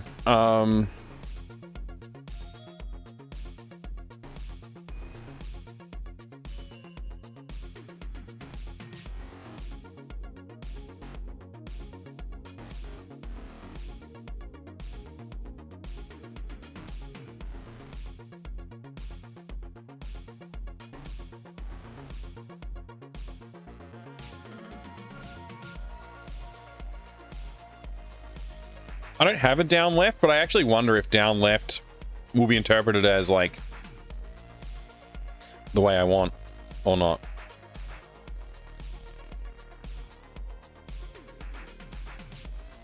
Anyway, there's a few things I need to do. So I think I need to get a little bit more consistent with the names of objects. These are not too badly named, but like I wonder if I should put like animation as the first word for objects that are animatable, or maybe like instead of O do a lowercase a to like animation or something like that. But yeah, this baseline is set to 1, which is like the top of the screen, but actually probably it should always be in front of the player character, so it should actually be like 200 basically.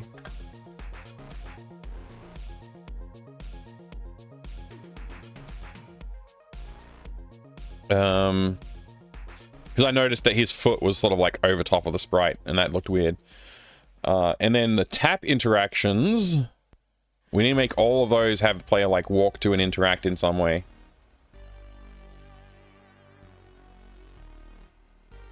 So you kind of want the player to like move to a specific spot, like maybe here somewhere. There's not actually a lot of viable walking area here, and I feel like I just want to make that bigger. So let's just do that too. Let's edit walkable areas first.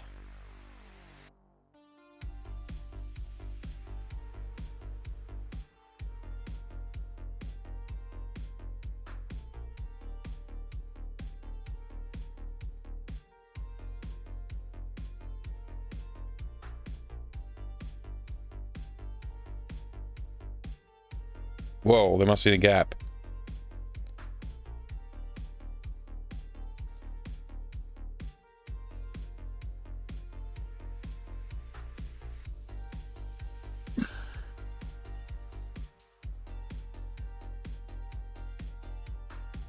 Asset naming is my bugbear. Yeah, I bet there's like a lot we could talk about with asset naming, huh?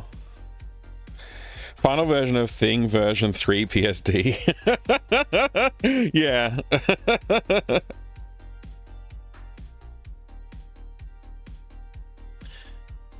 Final underscore final underscore final.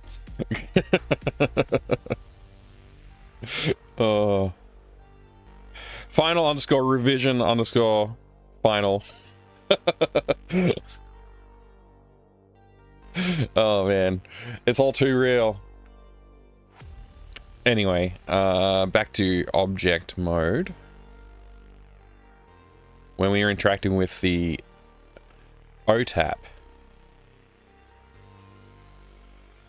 probably like want to be here.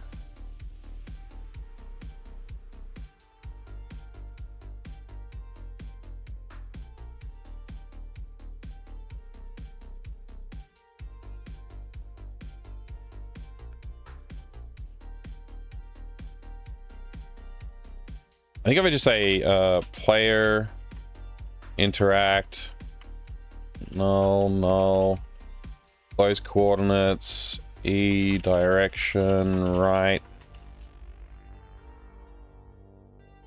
should do it.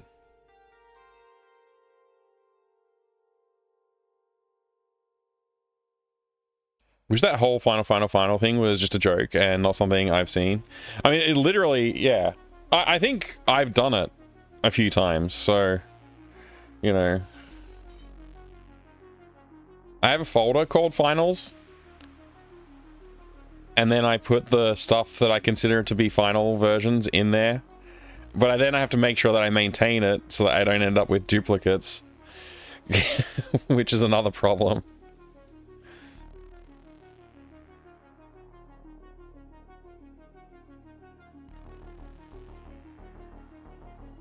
What was I doing? All right, that. And then... So all this should work then. I think that essentially fixed all of those. So that's good.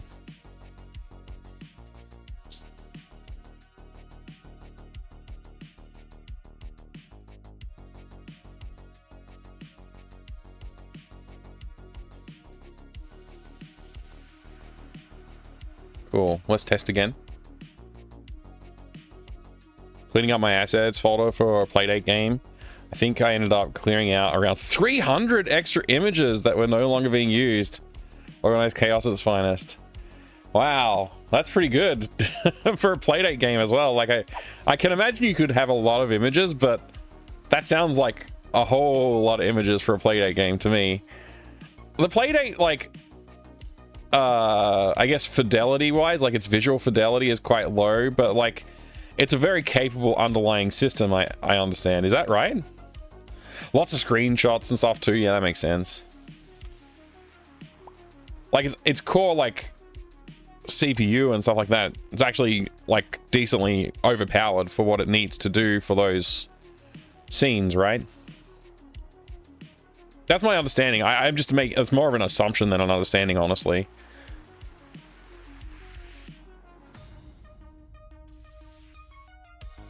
I haven't been tempted to try and make something with it, so I haven't looked into it.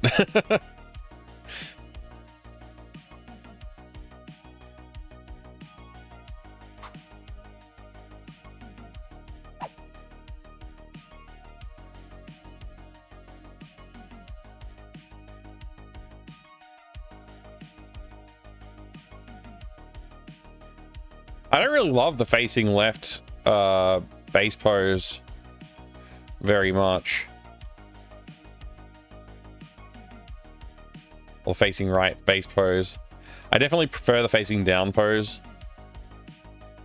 It feels a little bit more correct. There's something that doesn't quite feel right about this compared to this. And I don't know what it is. It's honestly, it doesn't even look that much like, I don't know, maybe it's just my brain. Maybe just used to seeing the other one more. Anyway, a little distracted there. Not too bad. It's somewhat limited when compared to PS5, of course, but likely far more powerful than some 80s era hardware. The screen is 400 by 240, so decent pixel density for its size. That is actually a great pixel density, yeah. For those who are trying to make an intense arcade game with 100 sprites on the screen, they do need to learn to optimize. Okay. Okay, that's interesting. Yeah, so here we go. We use the honey on the robot. I need to fix this too, so that the there's no Z fighting. Like this guy should be behind this guy essentially right now, but its baseline is set to like back here where its starting point is. I need to fix that. What am I doing? I need the screwdriver.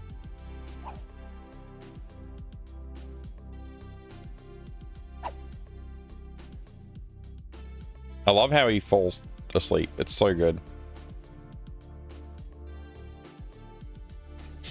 There are many great animations in this game already. And we will continue to add more.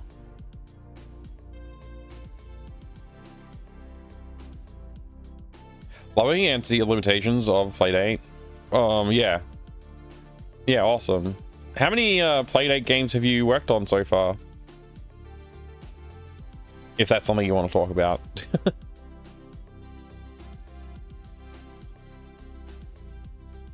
I love the idea of the Playdate. I just like, when I learned how much it was going to ship to cost to ship and the basic like price of it and stuff, I was like not as tempted by it after that. I still like the idea of it. Maybe someday I'll get one.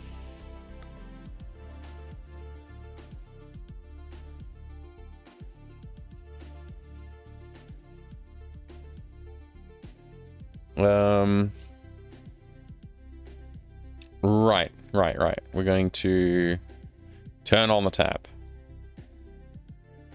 Yeah, that looked viable to me, like that, as far as positions go. It's not too bad.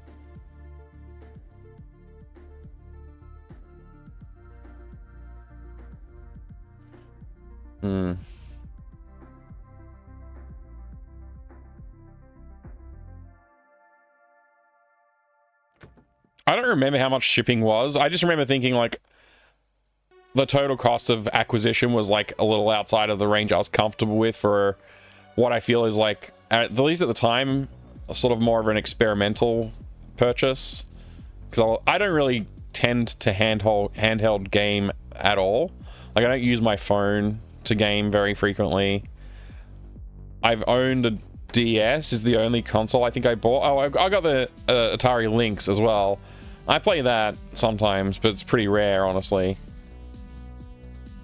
So yeah. Last time you put a game on your phone? Yeah, I literally don't do it. My wife plays phone games. Okay, I forgot to add the thing for that. So I need to walk to the tap to put that on. I'll just have to remember to do that because I don't think you can edit the code while the game's playing. Annoyingly. But now I should be able to, we should get this full cinematic sequence correctly now. Okay. And then we should be able to continue doing stuff. Elder Scrolls Blades was the last thing you put on your phone, and it was crap. Oh man, I haven't tried Blades. If I have my Playdate on me and I'm standing in a line, it's a good distraction to kill a few minutes. See, that's the thing. That's the justification for mobile games as well. Like, I remember a lot of people would say that sort of statement about mobile games, and I always thought, oh yeah, that makes sense. But like, whenever I'm actually standing in line, like, it's not very frequent, and then when I am, it's like probably not enough time to really get a game in. So. Like the train, if I was on the train regularly, I'd probably pull my phone out and play on the train, but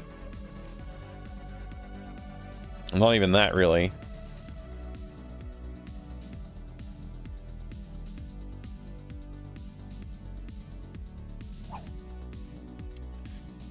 All right, I'm pretty happy with that, what we've done so far. This is pretty good.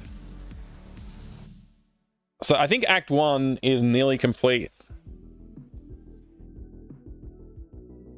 What do we need to do to complete Act 1 properly? We need to put in the rest of the cutscene for this and climbing down the rope the first time. And there's probably something else I have to do too.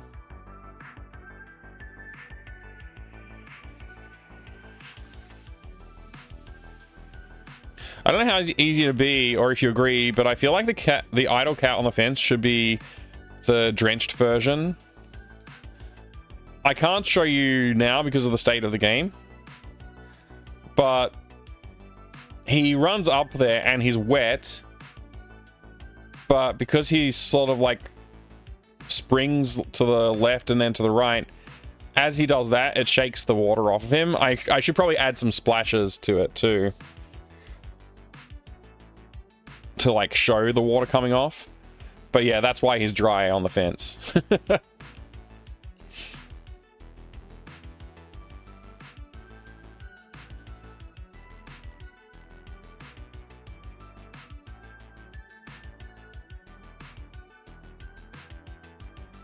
It's pretty fun, making the cat attack the Game Boy. Fake Game Boy.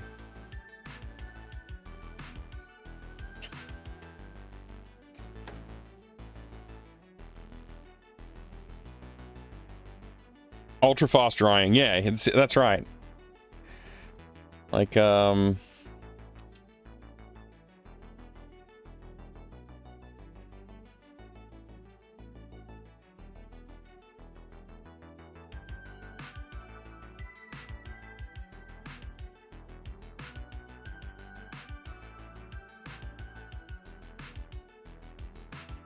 does this little... So he's the wet version, but then he dries because of that. But I could do some like...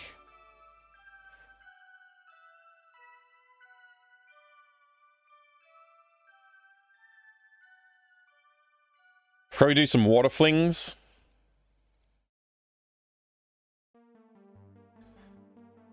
Actually tempted to add a frame between these two. So all like the fur can like fling to the left a bit before it springs back to this point, sort of like this way.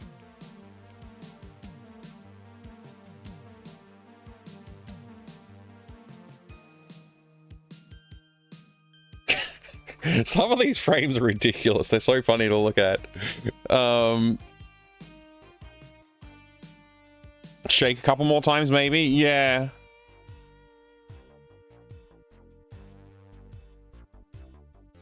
If I add a frame between these two... I just created a blank frame.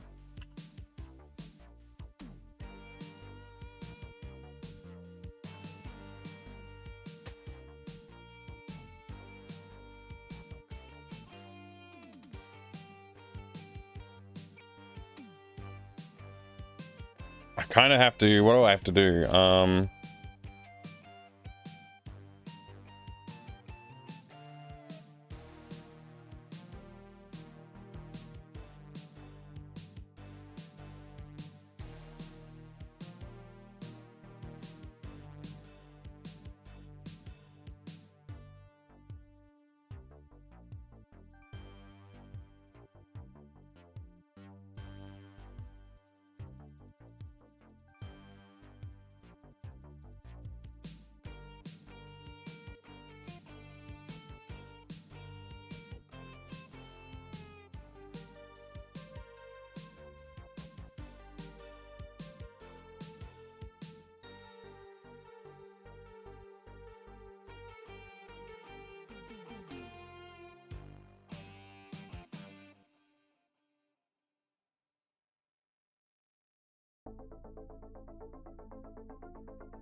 Your game has that Day of the Tentacle vibe, but I first was thinking of Willy Beamish art style.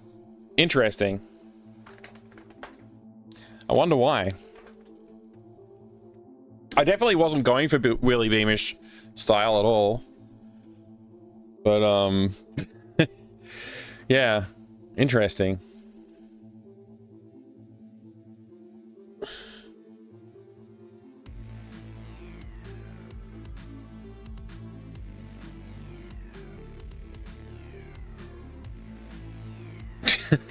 It's pretty good, actually. That extra frame might help a lot. Let's see.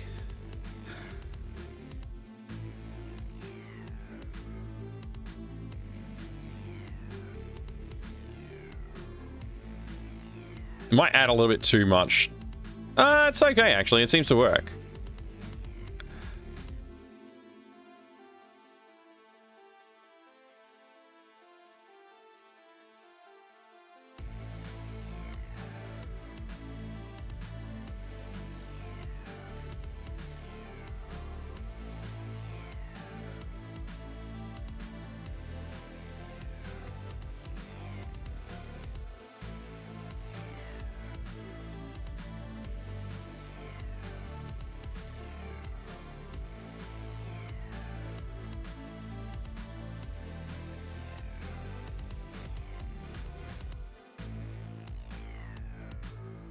I'm on Sierra somehow. Don't know how that happened.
think both games came out around the same time, so probably some similarities in graphic fidelity of the era. Perhaps, yeah.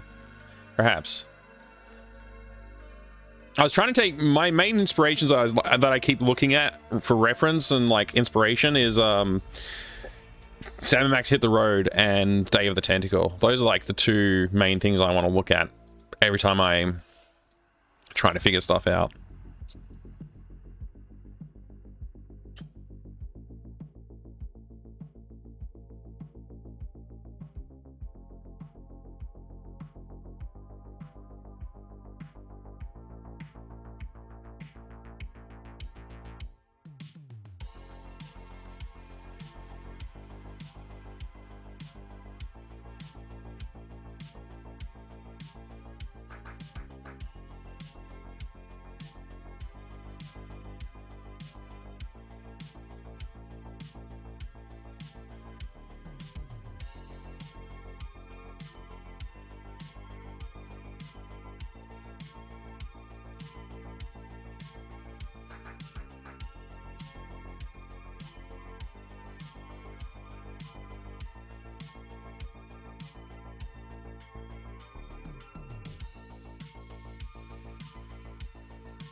Yeah, I wish I had more fidelity in my art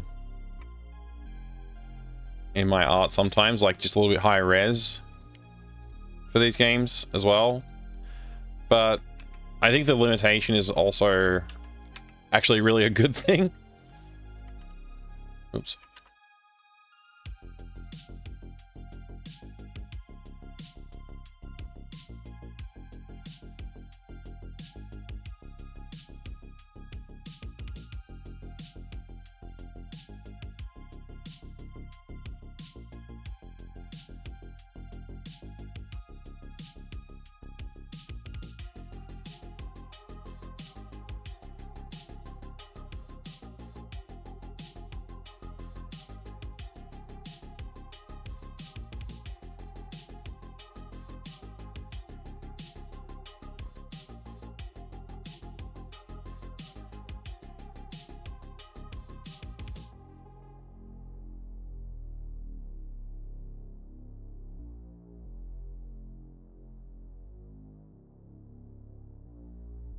I can use the, obviously like the lower fidelity of resolution means that I can hide a lot of crimes when it comes to my art production, which is good.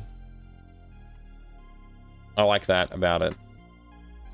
Like, I don't have to have the high-res graphic that I draw look as pristine as I would like to, because it's gonna turn out fine in the end. Like, once it's pixel art, it doesn't really matter.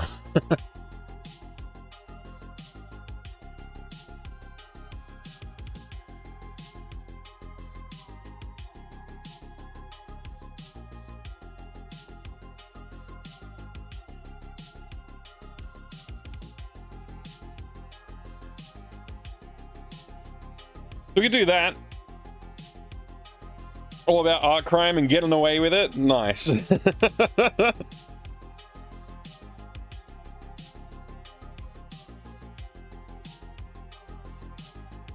I mean, this kind of works for me. Like, it's not... Maybe...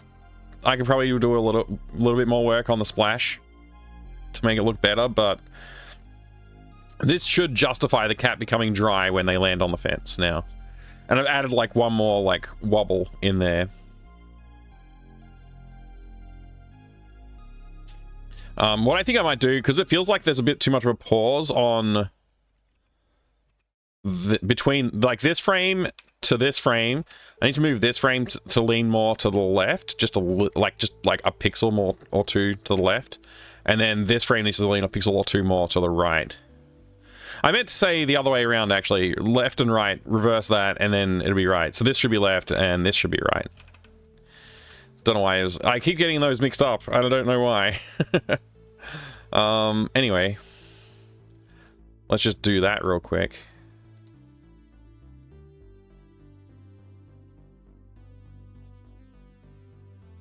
Something like this, maybe. We'll do it.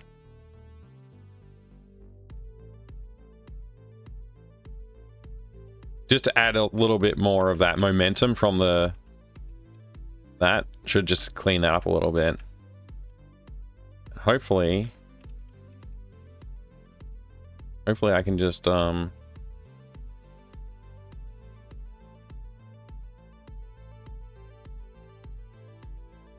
Control C that.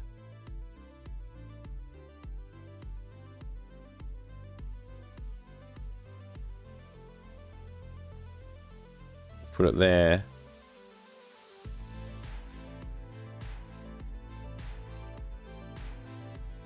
But before I do that, I kind of want it to be... Can I just do this?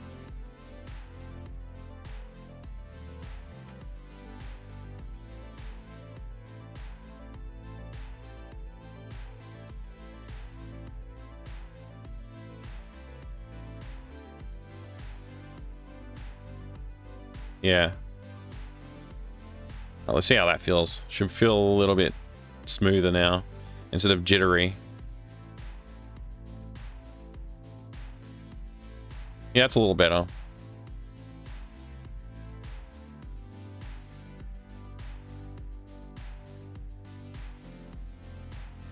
May need one more frame between these two.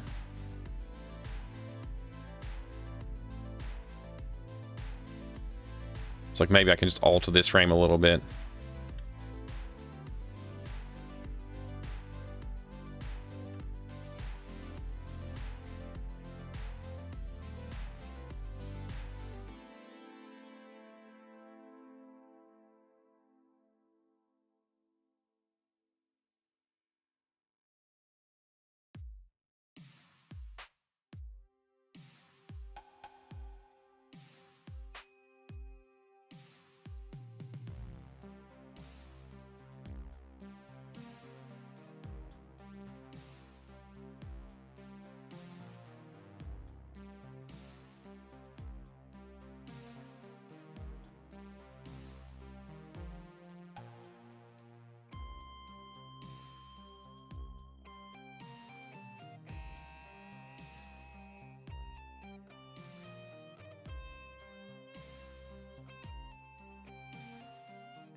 Oh, it's actually like really good now.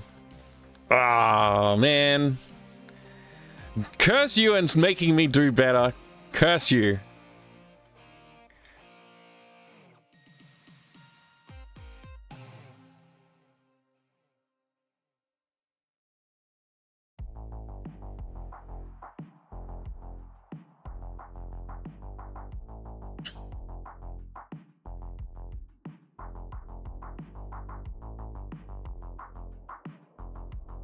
Like, look at the water droplets. Oh, thanks.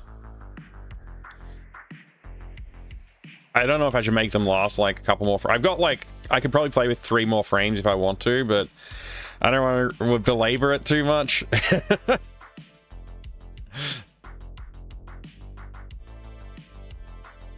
Maybe if I have this one persist and this one persist, but not this one, maybe that would. No, I'm just gonna leave it. We're done. Okay, I'm gonna. Well, I don't even remember why I came in here. What am I even doing with my time? I'm wasting it. That's what I'm doing. How do you make characters talk in AGS? I have no idea. What's lip sync?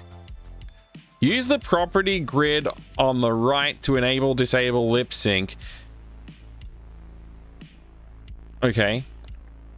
In the text boxes, type the letters that will cause the frame to be shown. Separate multiple letters with shapes, e.g. C, D, G, K.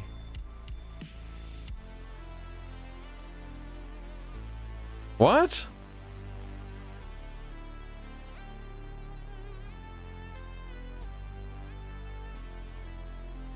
What?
I don't know what I'm doing, guys.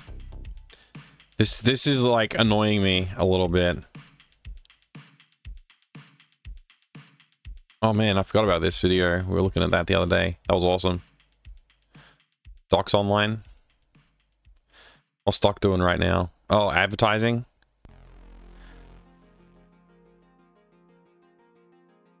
I'll let the ad play. 18 seconds, man. It's a lot of ad.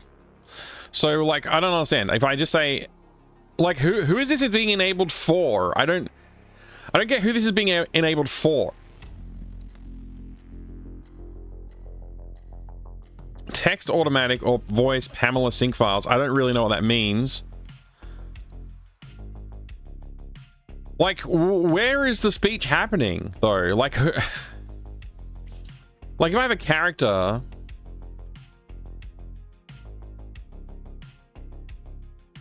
Oh wow, it's like detect. I'll just drag this onto another screen. There you go. So it plays it out. So if I have a character, let's see.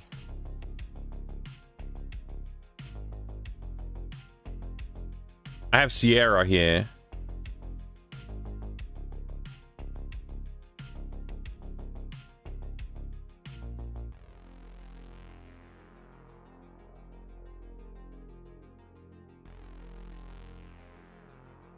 Speech view and normal view.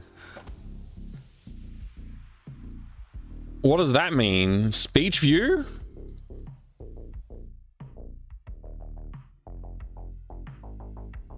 Do I just set up a different view for talking? But what if, like, do I then have to do like a view of talking, like facing left, right, up, down, and then have animations and the frames match up to the like mouth shapes for the different phonemes that are based on the letters that are used in the game? So if I want like a ch sound, I have to make like a ch shape in the mouth, and then I have to like do a D sort of shape for like a long vowel like that.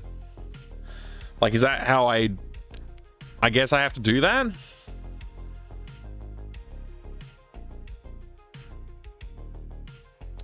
Doc's truck simming. That's what Doc's up to.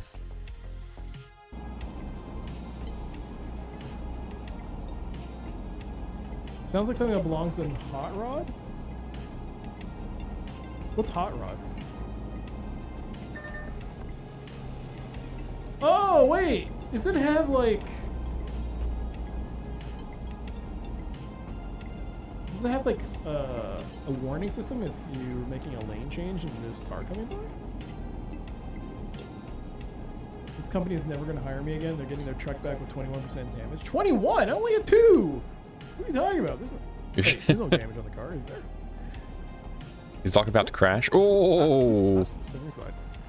That was close, Doc. It's Robert Prince, not Bobby Prince. Or is it? Well, is it? I don't know.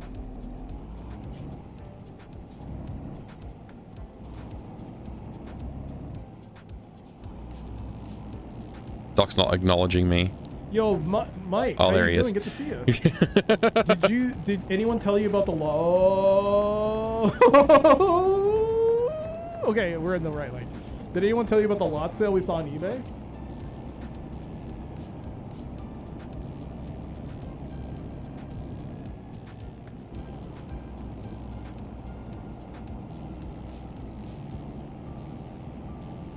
It needs VR headset to complete the experience, yeah. You're playing ETS. Yeah, you basically rolled this truck down a hill in Corsica.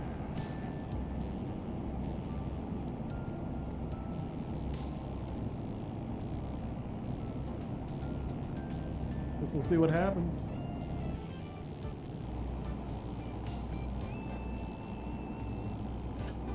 I got my December shirt, by the way. Came in the mail today. I'm wearing it right now. Probably should have washed it. You saw the lot on eBay? Did someone tell you about it? Shipping is $300. Yeah, that's 300. For me, it's 100. The shipping's a thing, but it has that very cool King's Quest 6. box, which I had never seen before. That was just for people who have bought a previous copy of King's Quest and they can upgrade. That was a very cool box. And Monkey Island 1, but like that shipping cost is bananas. Do I have a VR headset? I only have one VR headset that's a PSVR 1. And I put that away in the box because I played only one game with a VR headset that I to completion. It was Moss and I loved it. Absolutely loved it. And I was like, oh man, I'm so excited for VR. And then the second game I played was Robinson the Journey from Crytek. And I kid you not, the moment I even tried playing that game, I felt like vomiting everywhere. I couldn't handle it. All right. Back to work. Good to have a little break occasionally, right? I've done Euro Truck with VR and wheel, and it's pretty effing cool. I should try it sometime. I've got the VR headset.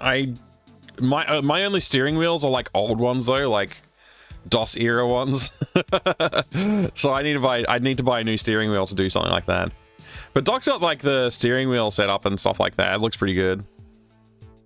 I've got Euro Truck Simulator as well. I could play it with VR. I just don't have the steering wheel.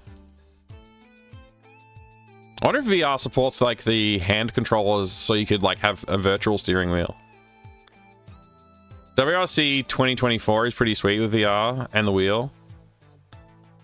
Is that like World Racing Championship or something like that? WRC? I don't know what WRC is short for. So I got to create talking animations, and then I've got to link the phonemes with the lip sync.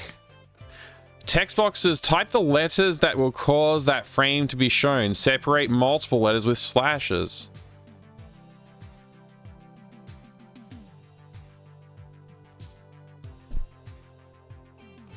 So like, does that mean I can like have CH and SH and have like those kind of... So I actually have to go in, like, obviously I knew I would have to do animating, but I just didn't know how it was going to work. And does that mean I can't have like hand gestures and foot gestures happening at the same time as the talking is happening? If so, that means I have to separate my characters into two different views. I have to have like the head view and the body view, and then have the head view like pair to the body view depending on where the body moves throughout the frame of animation and stuff like that, right? There's like a lot of stuff to do, man. Anyway, if I go find the Sierra animations here. So for every rotation, which is this one, I have to have talking animations, that means, right? If I want to support talking in different directions, I have to do talking frames for 1, 2, 3, 4 angles. And the fifth one is flipped, so...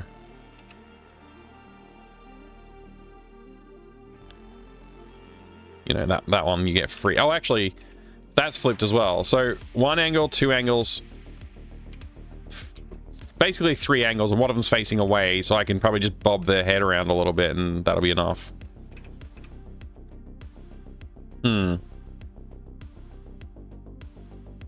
Alright. Let's do it. I'm going to save this as...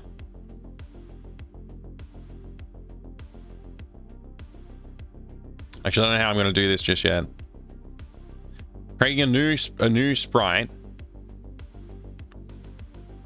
I'm going to open a sprite. I'm going to open the turnaround swan. Where is it? Spin? There you are.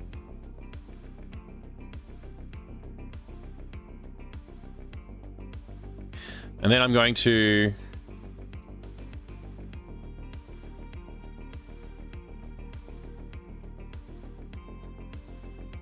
Just checking the doc chat to see if I missed anything over there. Okay, I didn't. Okay.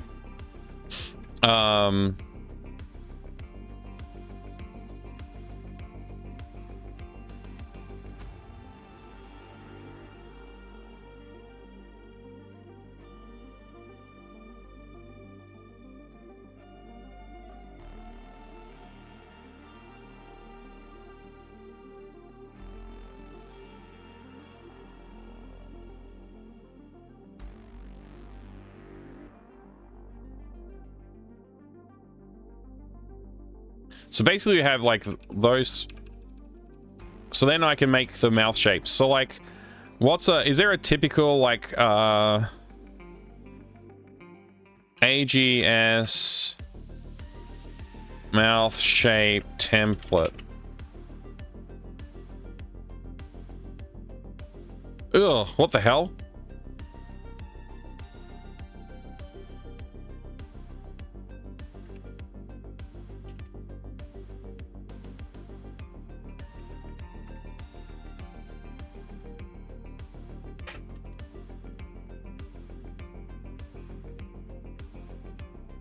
I guess I could just copy something like these. Only mouth chart. Looks like this one might work.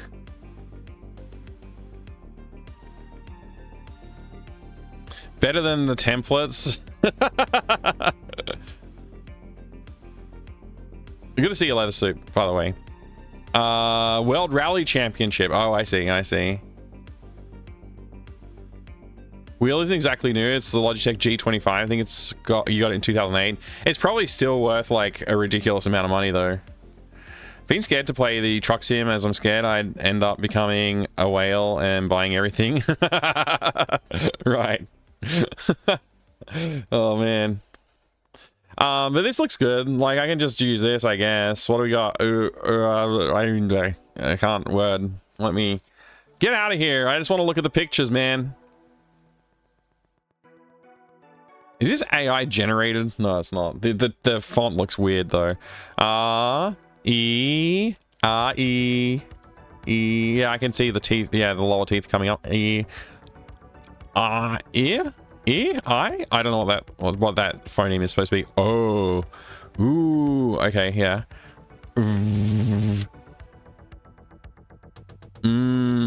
P. B. Yeah. So the lips closed. La. Oh, okay, like L shapes with their tongue up, and then a series of other ones that are unreadable as well. Small consonants and something, whatever.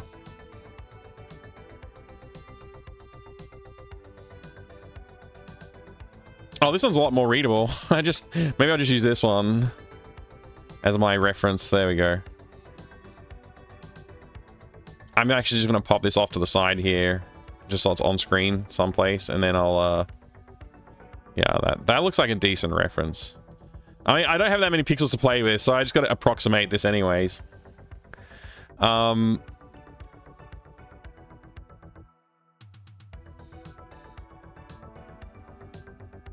Yeah, okay, so how many frames am I gonna need? 9 frames, basically. I'll need 9 frames. I've got 1, 2, 3, 4 per thing. So 4, 5, 6, 7, 8, 9. Okay, yeah, 1 to 9. That makes sense. And then this one will be 10 to what, 18.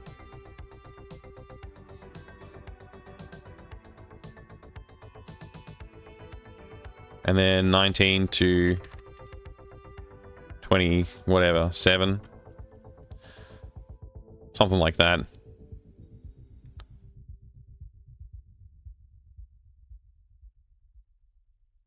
Tag.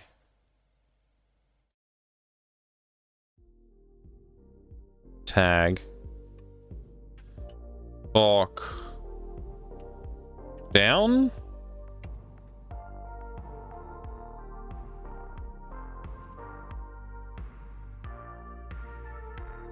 Talk side.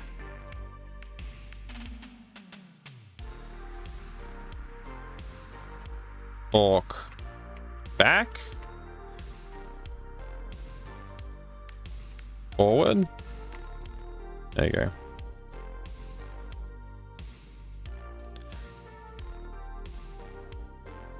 All right, let's start with the A.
Oh, that's horrendous.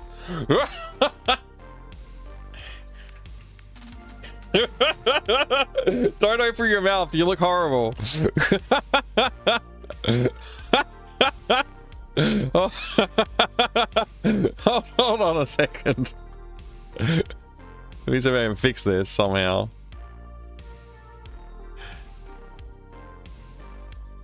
Oh no.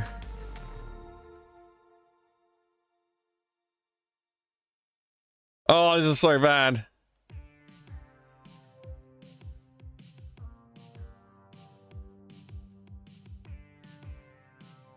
Oh no. Oh no. That's so wrong. Can I fix it? Is this fixable?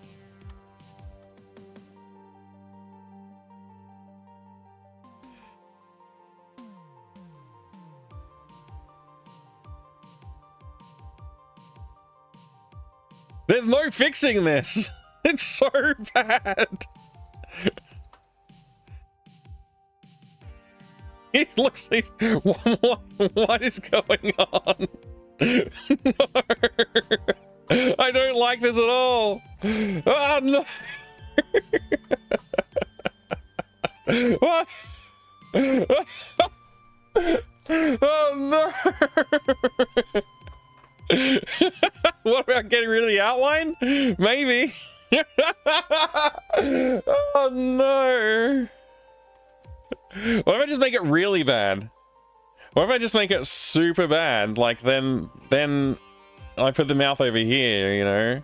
There you go. Make it really bad.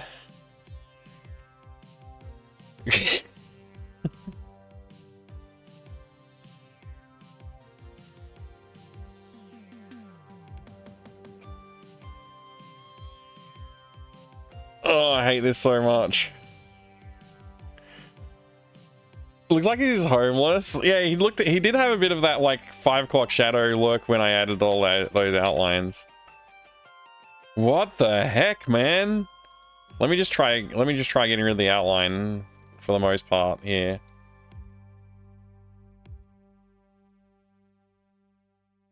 This looks like a lot better. Oh my gosh. Oh, I think we might be onto something here. We might be onto something here. Gosh, I was worried for a second there. That's like way better.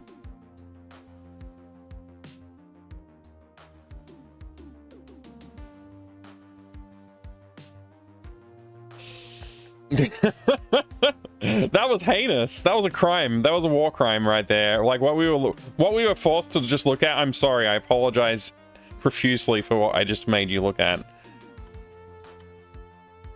Oh man, that was something special.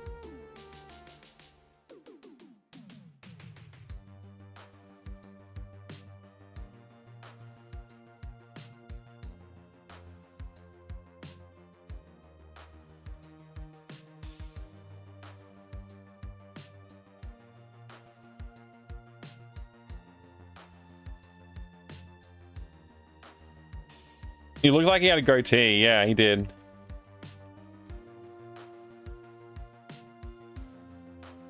Oh. Oh. You.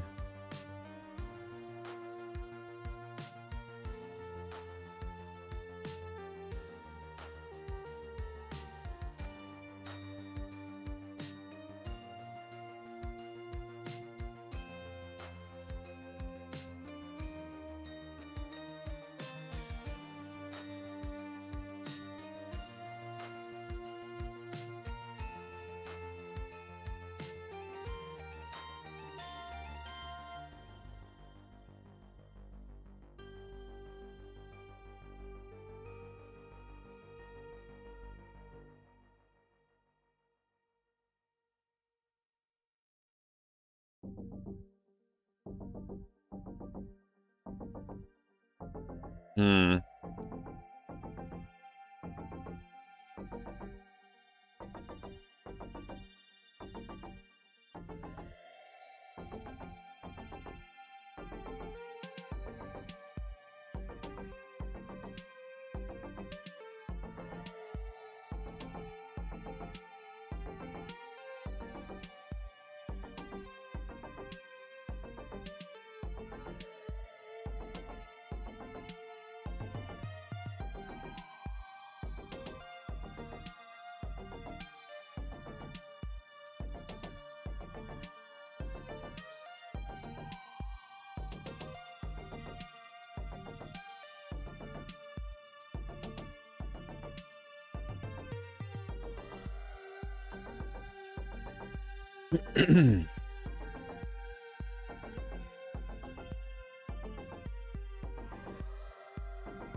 Hey, thank you very much for the follow. Welcome in. Good to have you here.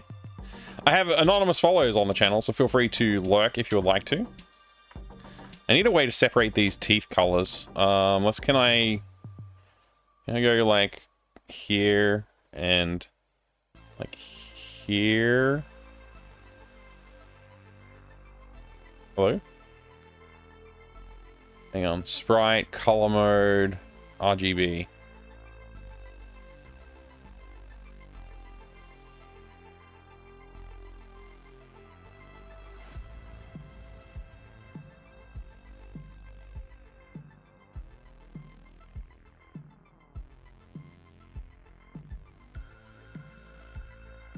I don't know what I'm doing.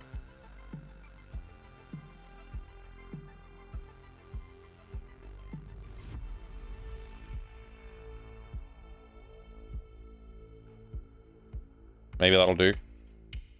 Yeah, I have anonymous follows on the channel, so feel free to jump in the chat, say hello, or to just chill out and lurk if you would like. Either way, I do appreciate the support with the follow. Can you replace the outline color inside the mouth with black?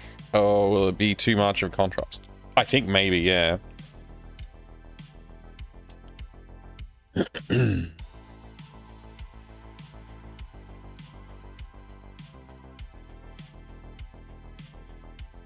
That's supposed to be like a S, like this sort of shape, like, which is like from the reference document. This one. So it's supposed to be like a grin.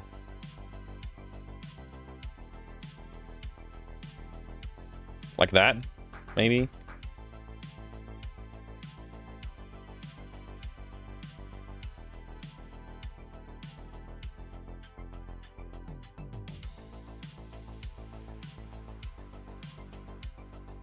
What if I go from here, actually? What if I take this frame? Let me just plonk this here.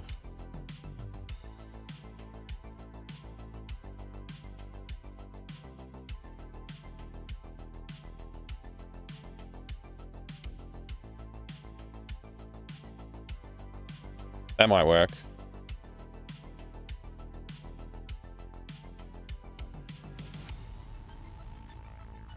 Yeah, maybe that'll work.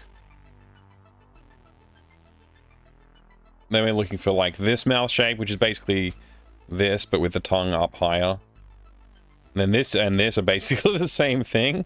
So we're not going to get anything different there. This is just the closed mouth position, and this is the v position. So we'll see if we can figure those out.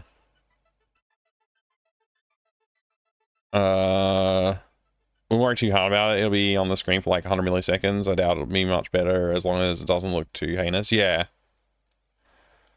If you morph the face a bit more to get different mouth shapes to fit, most people's faces are all over the place when they talk. Yeah, that's true as well.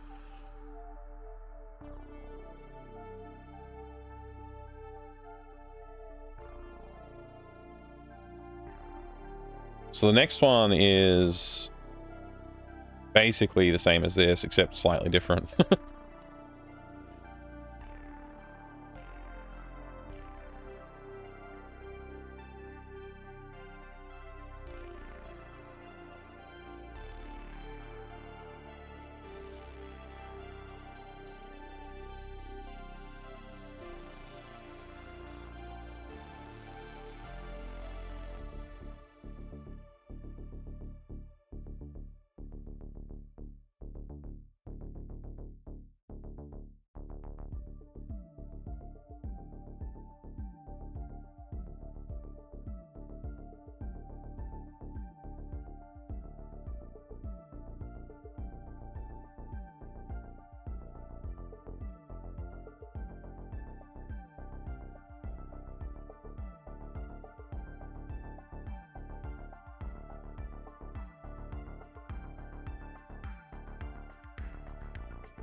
That was weird.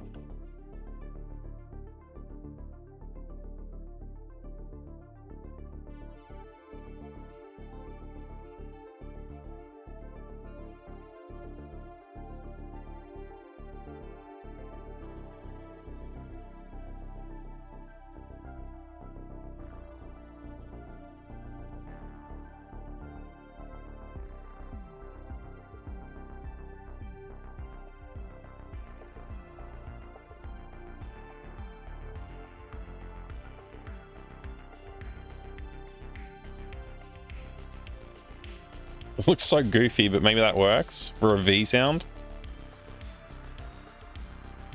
Why do I have an extra frame? Wait, what happened here? Did I screw something up? We should only go to here.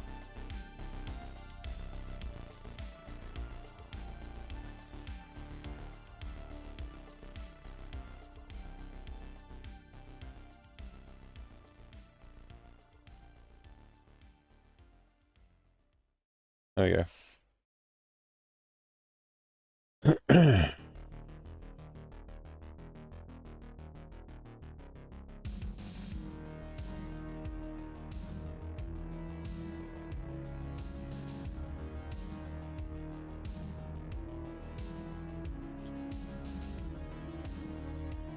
That look like he's talking to you.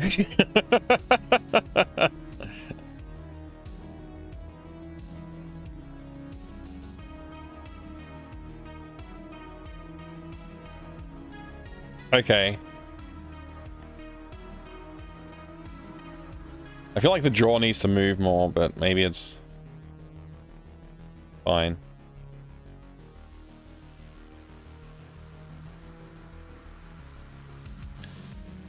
The top and bottom teeth one looks pretty serious.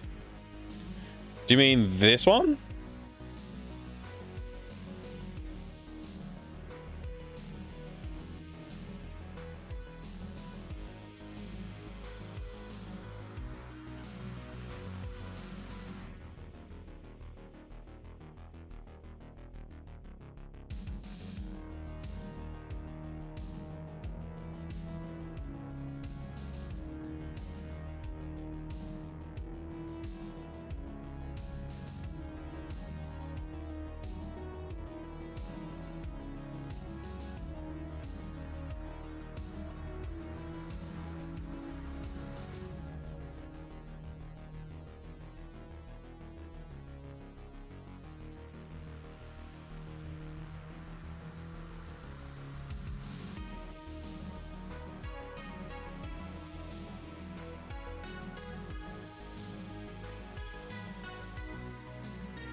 I think I need to have like the other frame, the original frame in place as well, basically.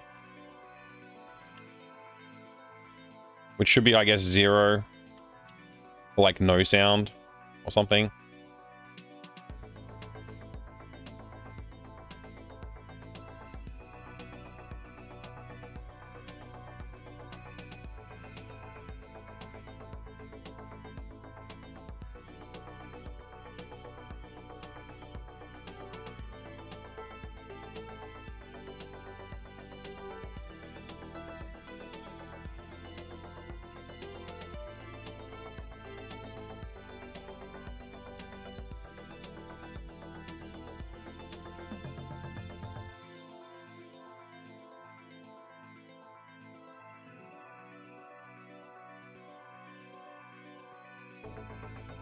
He could use some more cheek to the left.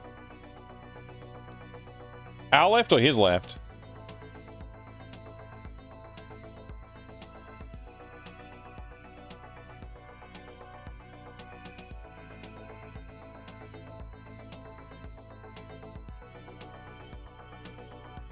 When both sets teeth showing. So like this one.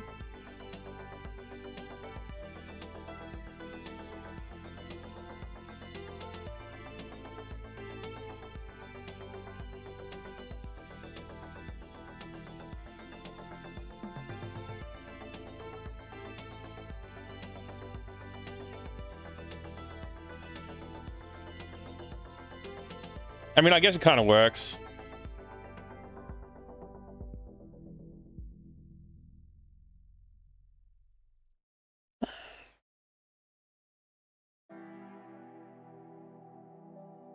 What if I just copy the mouth from each of these frames and just put it in here and just see what it looks like?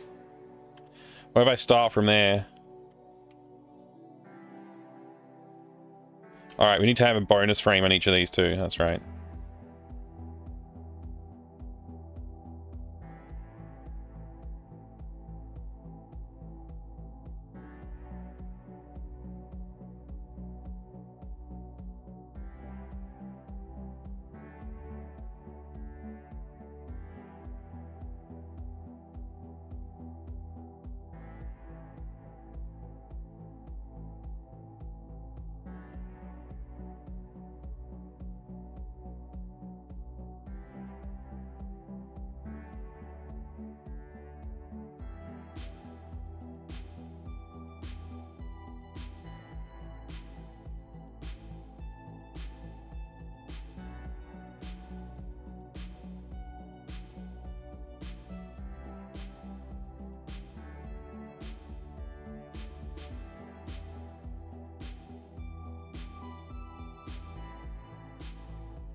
Give the kid an N gauge.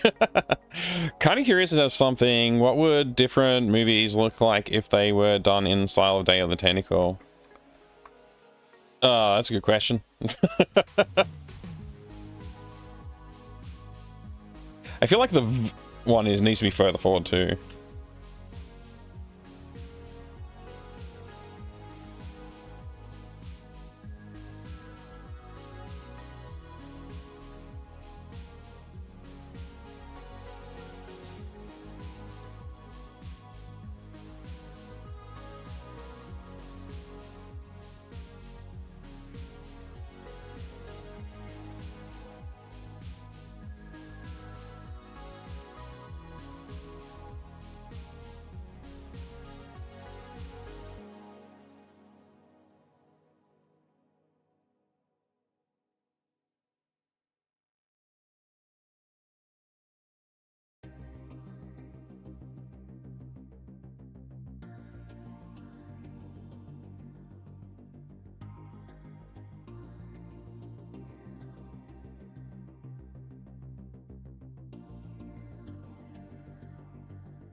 He suddenly gets a lot of attitude when he talks, facing away from the camera. Alright, so we got all our talking frames, I guess.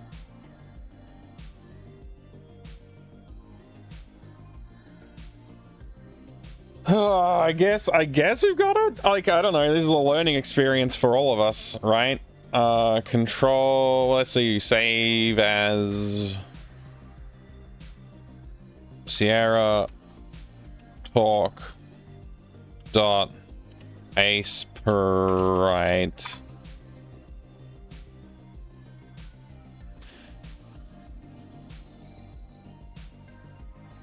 And then what? So this is like, this will just be applied to every character. So I need to create a view. And so right now Sierra's just like here, but like it seems like to properly arrange these, I'm gonna need to create folders like, you know, Sierra, and then Sierra view kind of belongs in there. And then new view, Sierra talk view,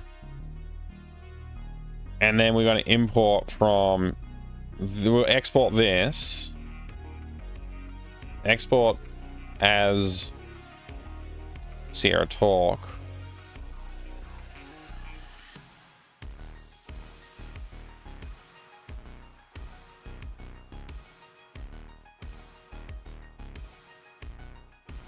And then new loop, down, create view, create loop, whatever. So I gotta find characters, Sierra, and then I gotta do new folder, talking, and then I've got to do each direction. So down, left, right, and up.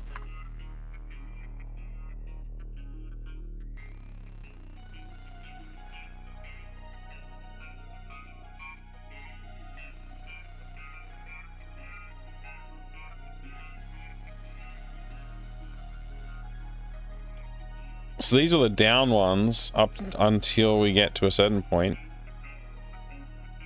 I guess till here. And these all need to go into left.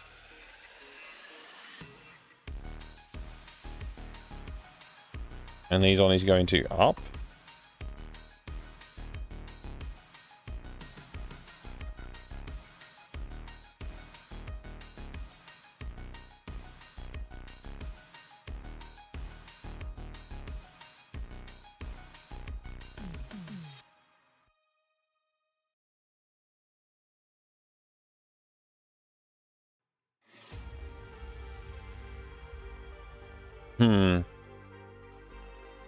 Okay, so anyway, down first, so that's this one.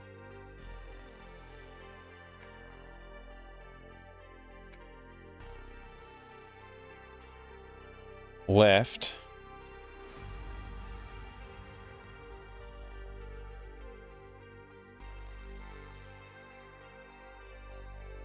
Right.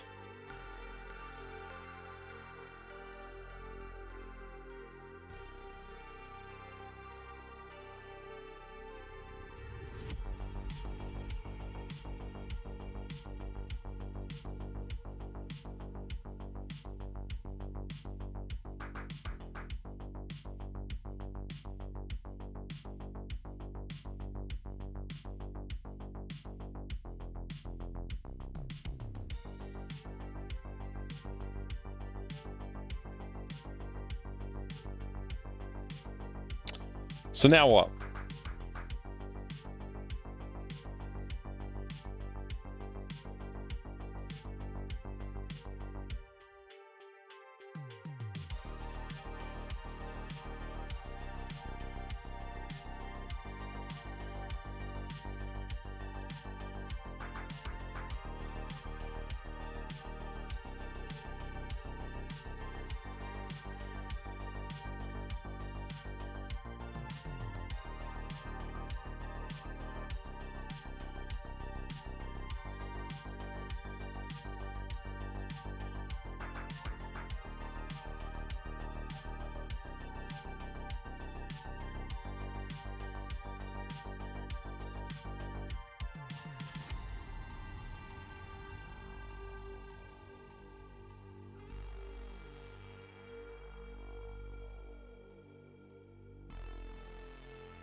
Anyway, sorry, I got a little distracted. My brain was just like enjoying the tinkering, but it's not achieving anything. So now what? Does he just automatically talk now? Or do I have to go into lip sync? Where did I even find lip sync? It was just here, yeah? So then I gotta go enable text automatic. And then what? So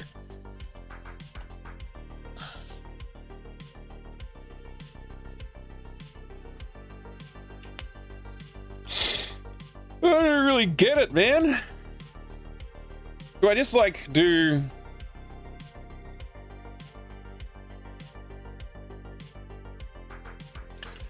a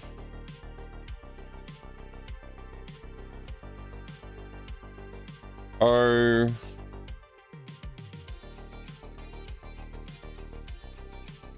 E R W T S L N U Q M P B F V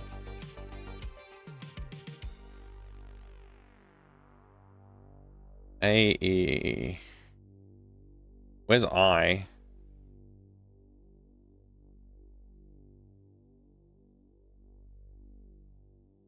Let's put it here. A, E, I, O, and U are accounted for. Not all the consonants are accounted for, though.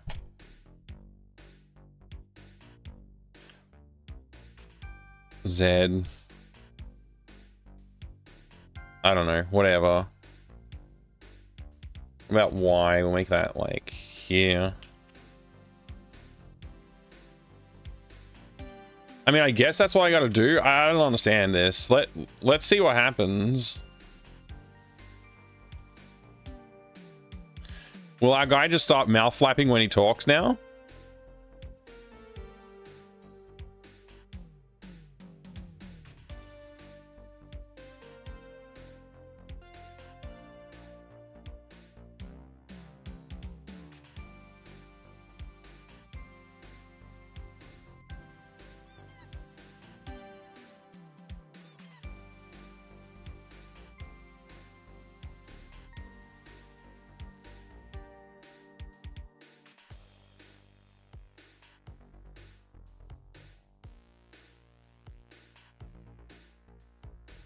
I guess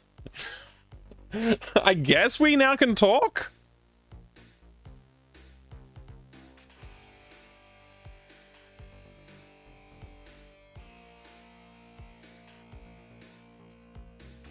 Yeah, I feel like he moves his lips very fast.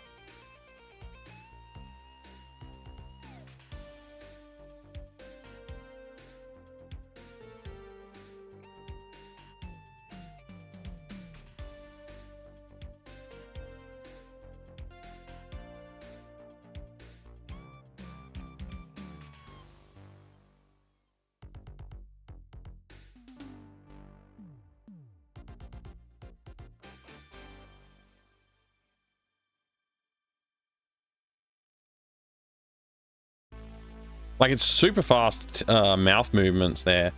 Is there like a setting?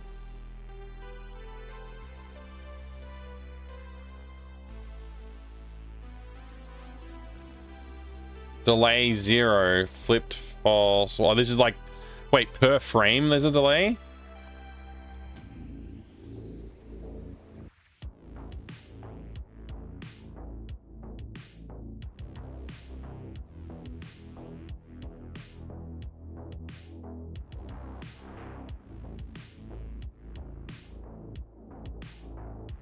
I mean, there's delay 5 here. It's the same as the walk cycle delays.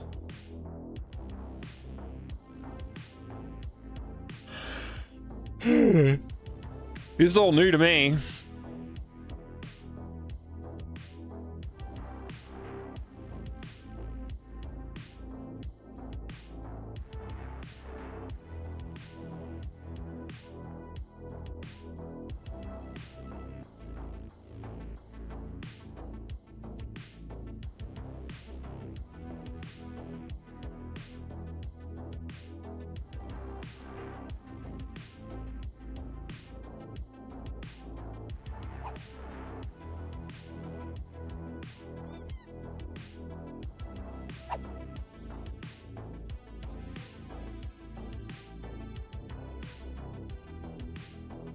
Hmm.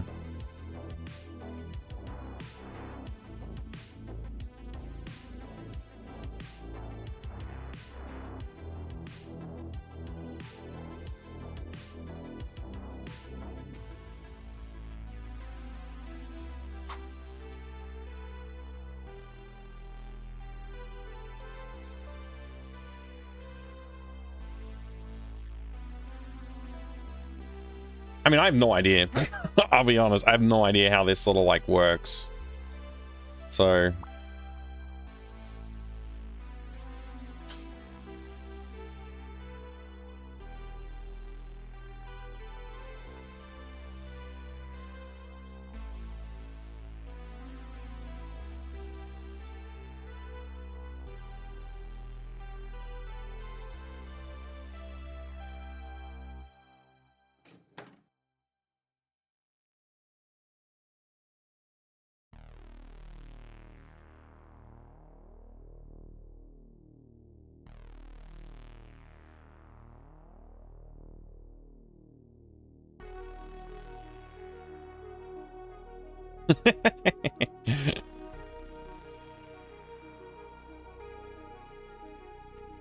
That's good.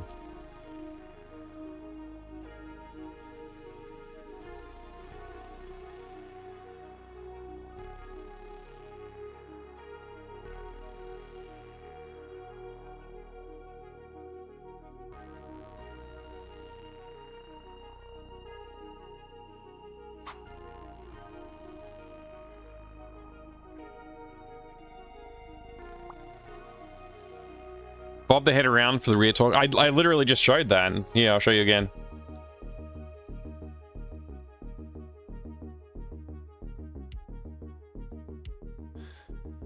There it is. You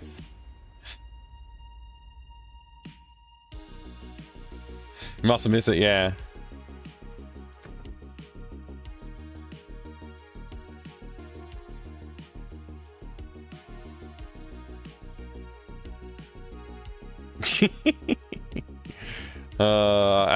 I love the honey trap. It's so good.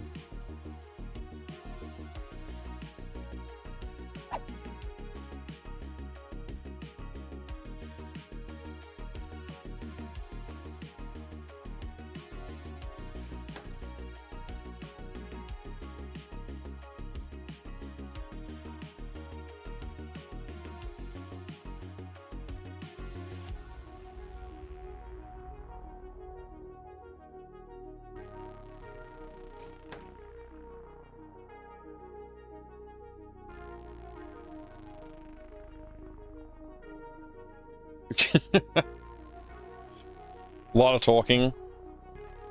So I made the default mouth shape the A, like the open mouth A. And that seems to have reduced a little bit of the amount of like flapping that happens.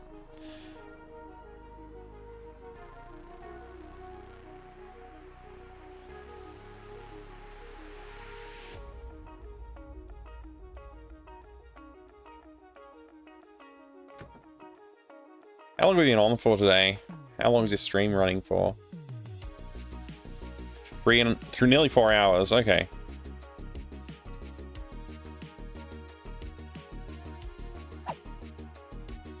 I might actually take a break from dev for a little while and then jump back on later and do more dev rather than streaming tonight. I'm not sure. I'm not sure if I'm going to do that. But I really want to get more dev work done, but I also do need to take a break. Like, I can't just sit here all day and do this. Unfortunately, as much as I would like to.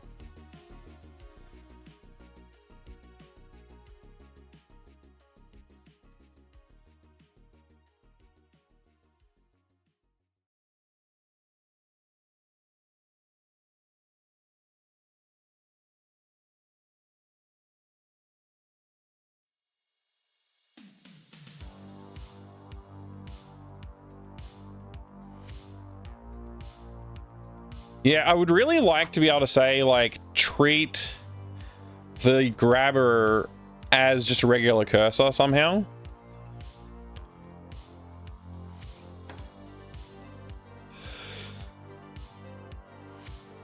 But I don't know if there's a way to do that. Game lip sync speed. Okay, yeah, that'll help. I'll see if I can change that.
Hmm.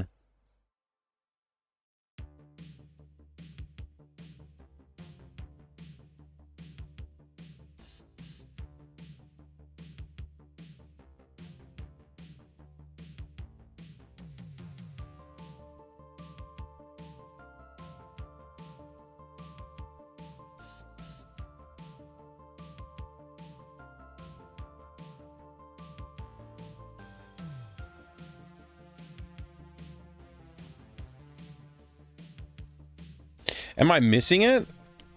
Like maybe I'm missing seeing the text speed in the settings. I was kind of hoping it would be a setting in one of these files. Android, backwards compatibility, character movement, automatically move, walk to hotspots in look mode, characters turn before walking, characters turn to face direction, scale movement speed with mask resolution, attach game data to exe, build blah blah blah blah blah, dialogue, allow speech to be skipped, custom narrate function, custom say, dialogue bullet point image, gap between dialogue options, number of dialogue options, print dialogue options upwards, run game loops while dialogue options are displayed, Sierra style portrait location, speech style, game wide speech animation delay,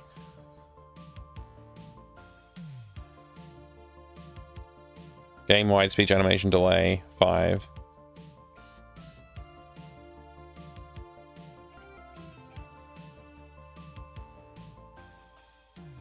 Game text reading speed. Right. What did you say it was? Lip sync speed. So this might not be it. Speech animation delay. Setting to determine the animation speed of character speech. Individual character speech animation delay settings will be ignored. Also, as a character setting. Hang on a second. So I can find it in the character. Speech animation delay is set to 5. So if I set it to like, I don't know, 20, 4 times slower.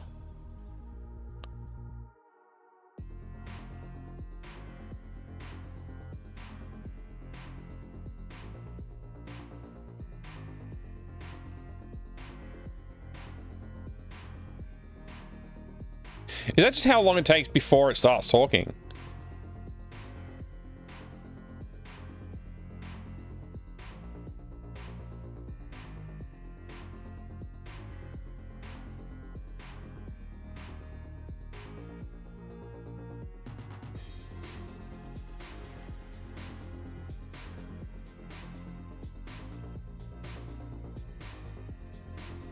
Hmm.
Yeah, I read that.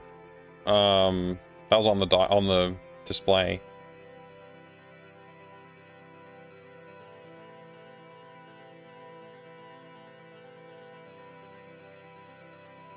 Has it gotten faster?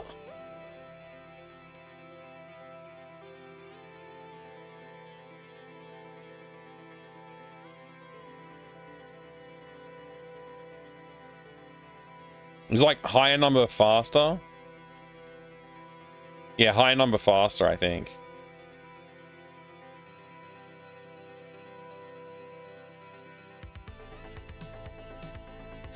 Do you know what the default for this is? I mean, I could look this up. I was just asking because you already said it.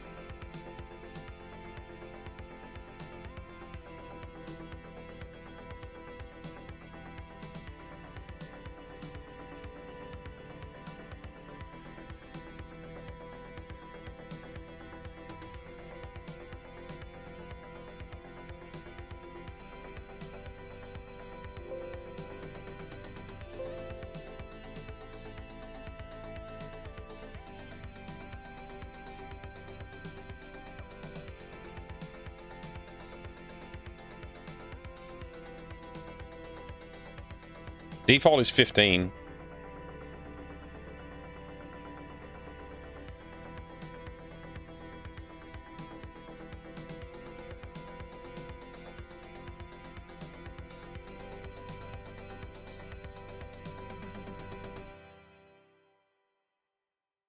That's a little better. Like, that feels a little bit more bearable at 15.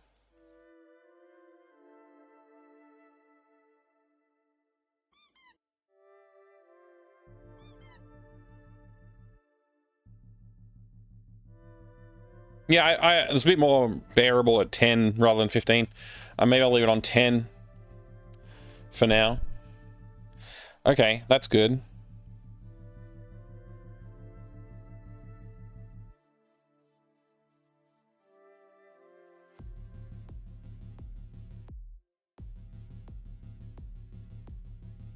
Just for reference's sake, I'm going to keep this here. I just closed it and then I realized I'm probably going to want that, so I unclosed it. All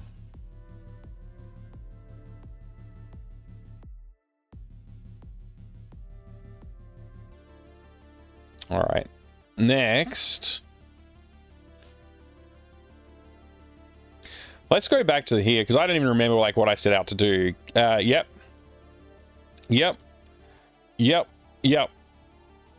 Not yet, but we've added speeching.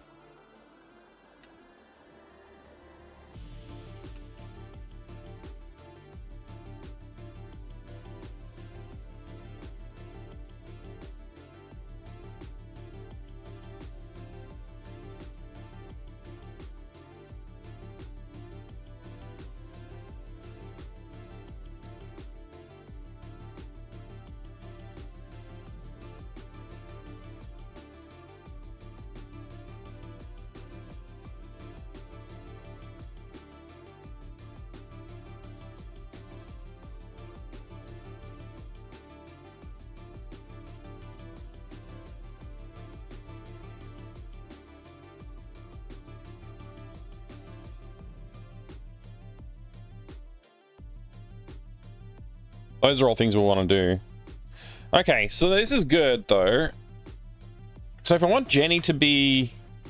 I may actually need to convert Jenny to a character rather than an object. Right now she's just an object. I can change... I can do the whole like swap in the imposter for making it animate certain actions. So the standing up to change the channel on TV, we can still use that as the object, but then like we just swap it in when we want to play that animation. The rest of the time it's Jenny sitting on the chair.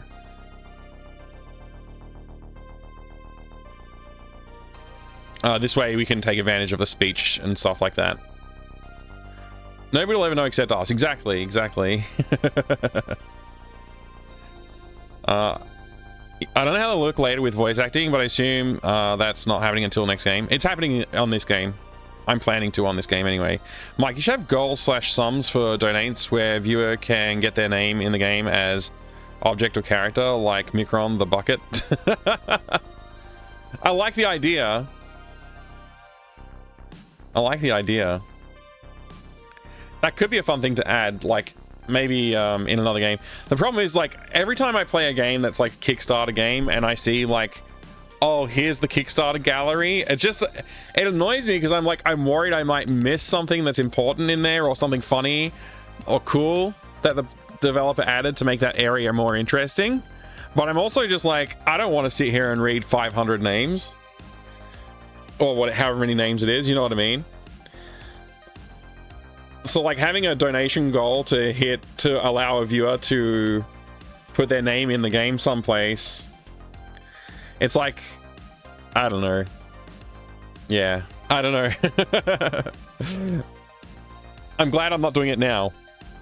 It's a cool idea that I wouldn't mind exploring at some point, but yeah. I think Kickstarter is great, but like, you know, you're playing a Kickstarter game because of all of the names that are in there, right? And that feels a little bit off because you don't... Like, it's a compromised experience that the developer has chosen to do in order to gain funding for their game, which makes sense. For every publisher, you have to make some compromises, probably. I mean, maybe that's not 100% true, but like, I think in most cases, people would expect, like, if somebody's going to invest money into my project, then I'm going to make compromises to have that money. So, like, you know, if EA came to me and said, hey, we want to fund you making this game, I'd be like, sweet, let's do it. And they'd be like, okay, and you have to put our logo in there, and you have to change this or that. And we want to make sure you make a reference to Fortnite or something. I don't know why they would be making reference to Fortnite, but they might. They're like EA, maybe Epic would do the reference to Fortnite. That makes more sense if Epic Games did it. But yeah, if that makes sense, any sense, I think it makes sense. I'll give you 5 subs right now if you include my name in some way. Ooh, microwave cooking eggs like Micron used to. That's the way you tie in community with your project. Yeah, that's one way to do it for sure. Yeah, I also haven't monetized this channel so that it makes it easier for people to come and hang out without having to watch an ad or anything like that. If anybody ever sees an ad on this channel, by the way, let me know. Because if that ever happens, then I'll just monetize the channel. Because there's no reason for me not to at that point. But as it is, we have no monetization on this channel except for coffee.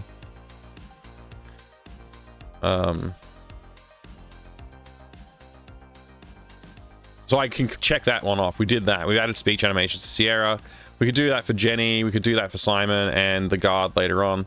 So this is coming along really well. I am going to take a break. I've been on for 4 hours. I'm going to take maybe an hour or two off, and then I may be back on this channel continuing to do game dev, or I may be back on the gaming channel continuing to do gaming.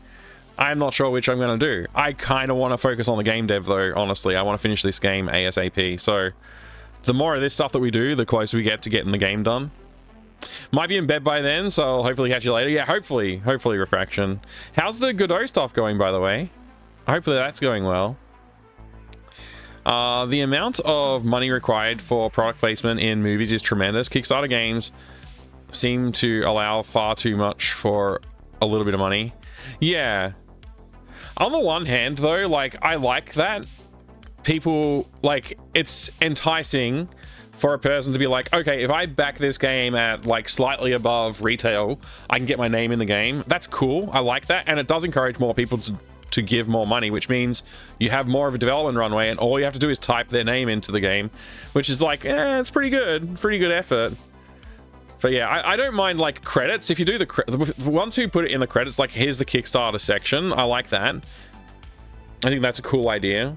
But other ones are a little bit harder to, like, in-game changes, a little bit harder to justify for me. Unless it's like, pay, you know, $10,000 and you get, like, I'll put a character in the game that, you know, you design or that represents you or something like that. Like, those ones are kind of like, maybe that'd be worth doing. I don't know. It's going good. Learning a lot of how it works. That's great. Excellent stuff. Thank you for being here, Adrian, as well. Appreciate it, mate. Yeah, I mean, I'm just thirsty right now is the main thing, so I think I might just take a break and go chill for a bit. It's hot here too, so in this room it's actually quite comfortable, but out in the rest of the house where I'm planning to go, it's a bit less so, but that's fine. In this game's context, you could do like a yearbook with names in it. Actually, that's like exactly what a Kickstarter would do if you were trying to do it. Like the Will of Arthur Flabbington had graveyard with people's backers like names in the graveyard. This game, yeah, like a yearbook that's in the room that you can pick up and flick through and see like names and portraits and stuff. That would be pretty cool. Although I wouldn't want to draw a portrait for every person either, so I'd have to just be the names in the book somehow. Thanks to the stream, man. I hope you have a good break and good luck later, Dev. Thank you. Yeah, I appreciate it. I'm gonna just, I don't know what I'm gonna do. Like, how much did we actually do today? A decent chunk, honestly. Like, there's more here that I guess I didn't really represent.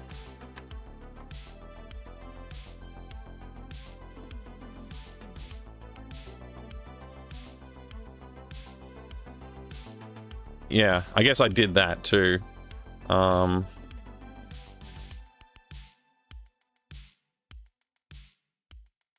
There's probably, was there more I did? I think there was a few more, like mainly like there was a few tweaks and stuff like that, but I don't really document every little change. Like I made it so that you walk in front of a sprite or something like that. So I don't know. Tesla Effect had a derelict building with people's pictures on the wall and it felt out of place to you. Yeah, that's the problem. Like funding games is really hard, I think, for like, unless you've made it as a game dev, like, and by made it I mean like you can afford to basically do whatever you want. If you get to that point, then like you know, you don't need to worry about funding. But anything before that, it's like anything that you can do to encourage somebody to give you a little bit more money means that your chance of getting the game finished and published and doing well is like that much closer. So I get why they do it, and I don't really have a problem with it. I just like, it just has a certain feel to it. Like, oh yeah, I'm this is what I'm doing now, kind of thing. Like I gotta walk through the Kickstarter section. So if you slap it in somewhere because it's convenient, then it might feel out of place. Yeah, I agree. Making it feel like it's part of the world is pretty important. I don't know how I would do it, honestly. I know I was planning to kickstart the next game. I'm still not I'm actually not sure right now if I can, because I have agreed to full-time work for next year. So I'm gonna be stuck 5 days a week, which means kickstarting it is a lot less appealing because it's not like I can add more time to my schedule. I have to take time away from somewhere, and that I wouldn't feel right about taking it away from day job time, because I've just made an agreement to work for them full time, so that it would be worse for them, a worse deal for them. But we'll see. Maybe if I just set a ridiculously high Kickstarter goal and just be like, well, if we make that much money, then I don't have to worry about day job.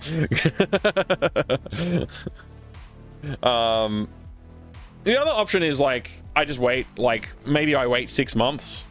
So like, you know, sometime around June next year, I reconsider whether or not I'm going to try and kickstart the rest of the game and see where we're up to at that point in time. Because I'll be working on it. Once I finish this, I'll pretty much jump right into the next one. And the design work on that is going to take a bit of time because there's a lot more to design and I want to make sure it feels cohesive. And I'm also not sure about how I'm going to do that, because I don't think I want to 100% stream the development of that game like I have with these ones. So I'll have to figure out how and what to share when I do the streaming. But I will be doing streaming game dev as much as I possibly can still, like the way I am now, except for it won't be Thursday, Fridays won't happen as frequently. But yeah, I got big plans for that game. So come June next year, I will reevaluate where the game is up to, how much time I think I need, and I'll also reevaluate like what the job requirements for me are, and see if there's a way I can cut back hours at day job to, like, say I go to 3 days a week at day job for 3 or 6 months and finish working on the game in the other days, and that way I can still, like, with the Kickstarter money, I can actually fund the game development time for that period more comfortably as well. So I don't have to worry about where the money's coming from for those extra 2 days a week that I wouldn't be doing work. So anyway, something to think about, something else to think about. I don't have to worry about it right now. That's a future Mike problem for sure. But the next game's going to be epic. I think I've learned a hell of a lot on the last game and on this game, like in terms of just like what we can do with AGS, and just pushing the animation skills to the next level as well has helped with this game. Getting as much as possible. I want to basically, by the time I finish this game, I should be ready to make the full commercial quality, like, massive game. That, like, I should have developed all the experience with AGS and graphic adventure game making skills to be at that point. So I feel like I'm pretty close already. So yeah, I'm pretty happy about it. This mini series of adventures, of miniature adventure games, has been very fun. AGS bursting at its edges from all this. It is actually. AGS has. I've found the limitations of AGS. It's certainly true. I think I also haven't fully explored AGS properly in some spaces, so there's probably some, like, quality of life improvements I can start using today. If I just go and read through the documentation again, and just, like, now that I'm more comfortable with it, if I go through the documentation, I might understand what they're talking about in some of it, where I'll be like, oh, I should do that instead of this. But yeah, it's come a long way. That's the main thing. Yeah, looking at this list though, like, I think I will probably just take on the Jenny and the Simon animations today and add the dialogue for the lounge and the cutscene and whatever, and all that kind of thing. So yeah, I will start working on that. We'll get some dialogue in place. I think we have, like, almost everything done. The main thing that's missing right now is the llama situation, where the llama breaks the door, and then we use the door parts plus a few other pieces of wood and the hammer and nails, and we build the ladder to the treehouse, and we animate the guy climbing up to the treehouse. So those are a few things I have to take care of as well. That's what I want to take care of, those in the next couple of days, if not the next week. And then Act 1 and 2 are, like, I think we would have full coverage of Act 1 and 2 once we do a couple of those sort of things. Skateboard needs to be added as well, you know, those things. But, like, there's, like, some very minor things to add. And then we're done. Like, game ready to go. At least for Act 1 and 2. Then I can actually go through and, like, write dialogue for all of Act 1 and 2, proper dialogue with, like, funny jokes and references and whatever else we want to add to it. Then I can start engaging with a voice acting sort of scenario and see if I can get, like, Ash Said Hi or someone like that to come and do the voicing for the main character. Yeah, it'll be good. I'm really excited about it. Act 3, everything Junkyard and beyond is, like, a whole other kettle of fish that I have to boil. Like, I've got to get that animation introducing Rip and Tear finished. And music is another thing that I need to, like, make sure we're tackling. Jay is very keen to do it, but he's had some issues as well, real life issues that came up. So it's possible I might need to, like, reach out to someone else to help along with the music. So I think he's still keen to do the, like, some particular parts, but maybe, like, for some other broader music, I might go get someone else to help out, or try and learn it myself, which is just, like, another burden. Anyway, I could talk for another hour, I think, because there's a lot to think about and talk about. But yeah, I'm going to take a few minutes. I'm going to take a little while off here, just to go do other stuff. Maybe drink some water, just chill out, watch some TV or something like that. And then I will be back either here or on the gaming channel. I'm not sure again. We'll see. I should be here. Honestly, like, the right thing to do is to keep working on the game.